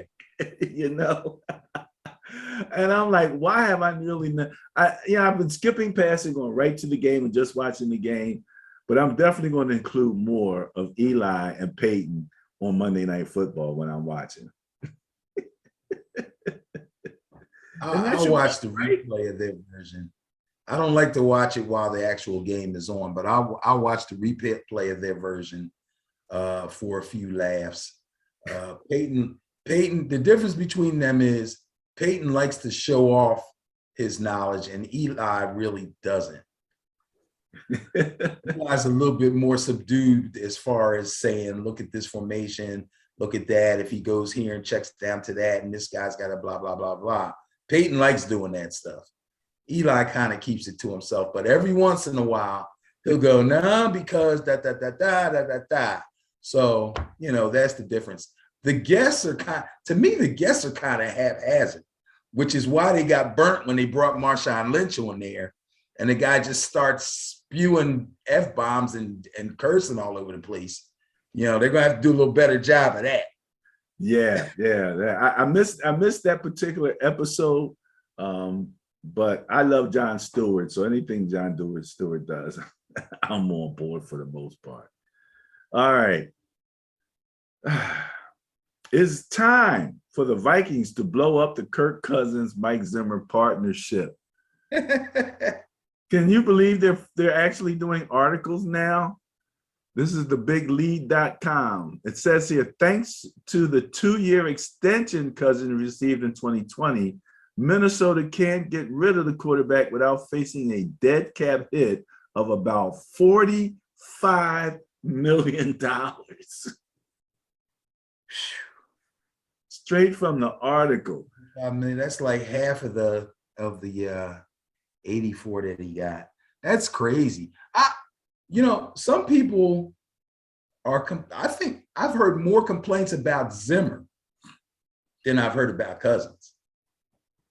They're saying the offense is unimaginative. And I guess that could mean different things to different people. The defense needs a lot of work.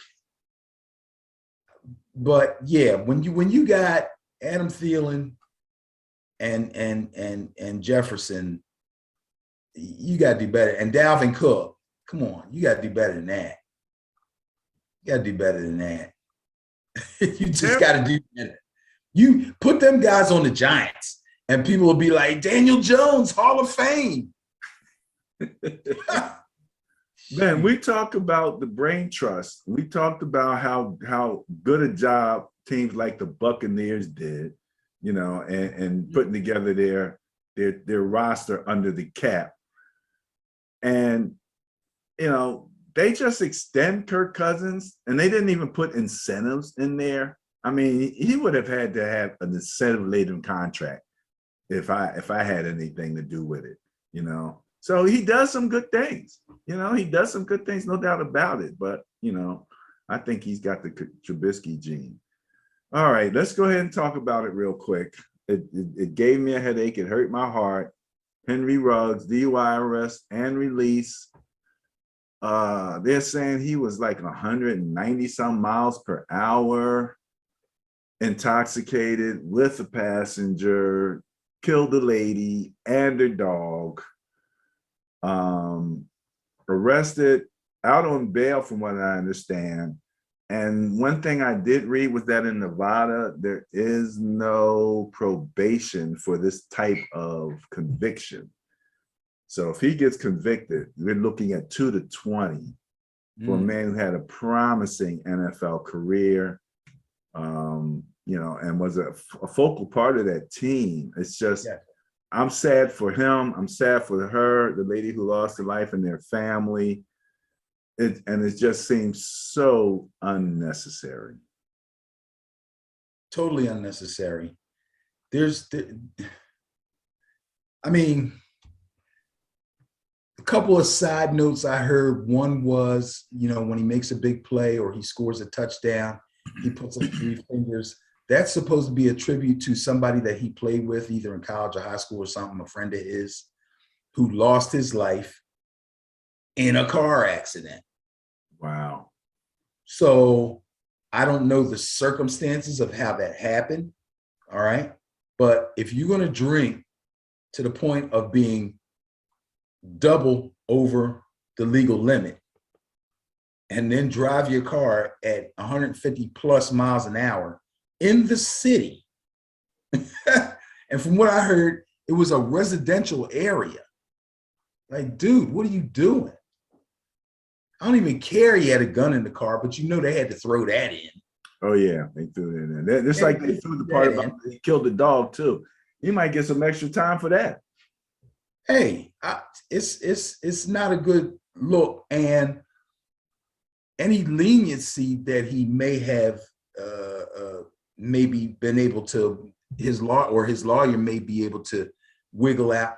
Some of that's going to go away too, because he had a passenger in the car and she got hurt. Like, it's not life-threatening, but she's kind of jacked up.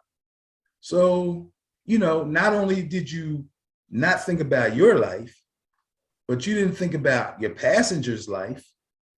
And then you hit a complete stranger and took that person's life.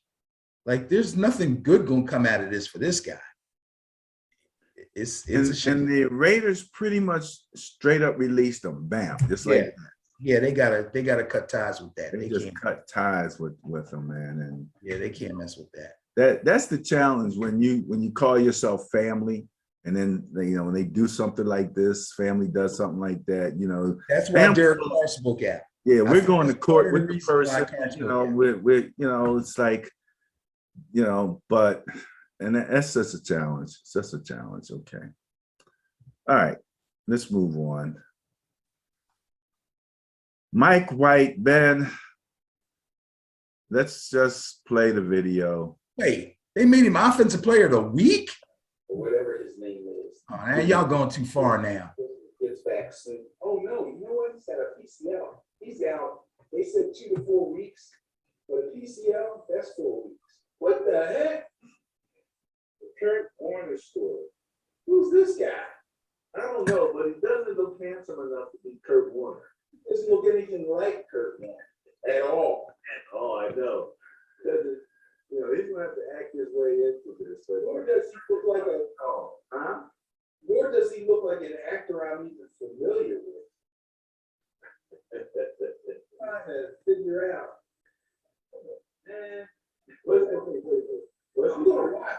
What's the guy coming in for the Jets, right? Yeah, he's Mike White. I'm gonna watch it. I'm sorry, Mike. I'm sorry, bro. Look at Mike, man. Look at Mike here. I made fun of Mike. I gotta apologize. He took his team to a win. I gotta give it to him, man. Mike White's jersey went into the Hall of Fame, man. Oh, Remember when Nick Foles' jersey went in? Yeah. We were talking about whether or not, okay, well, if the jersey went in, but the person doesn't go in, but that's, how they kind of do it. It was just a significant something that happened while he had this jersey on. I don't know. At least we recognize Mike White, and we mentioned him before he became infamous.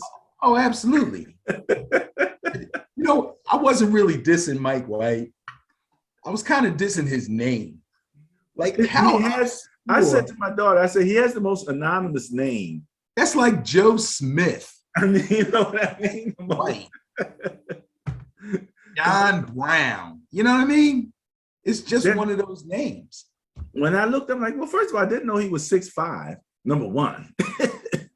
So Mike White ain't no little guy. He ain't no Tua, or nothing like that. So it's very interesting. So we'll have to see whether or not he turns out to be Tom Brady. But I just had to fill that in because, hey, look, when we're wrong, we're wrong. Sometimes we just have to face it and have some fun with it. Mike White, the official apology from Ben and Barry on football. Sad. All right, that's all I got. Oh, I got nothing. You got nothing? Well, then. I'm good. I'm looking forward to doing better in week 9 than I did in week 8. I'm embarrassed with my win-loss record for week 8. I got thrown a bit by some teams who really, really let me down, who should have won easily. And I stuck my neck out a couple of times for some teams, namely my Giants. And, I'm not believing in any moral victories or anything like that. The game was close. They had their opportunities. They didn't come through. That would have been a good win for them and for me, but didn't work out that way. So I'm not going to make any excuses. But I believe week 9, I shouldn't even be talking about this because I went with the doggone bias on almost every game except 1 or 2. So I can't even brag. Even if I do well, I can't brag. So what the hell? Let you get those couple of outliers that you picked. I mean, like 2 though. It's only like 2. I said a couple, but hey, those will be big. I expect to get them. Those will be big. Yeah, all right. I expect to get them. We shall see. But next week, maybe we're going to have to include that piece where we actually come back and talk about it, as a little bit more in depth, man. So we'll talk about that. All right. Last words. Last words is go Noles.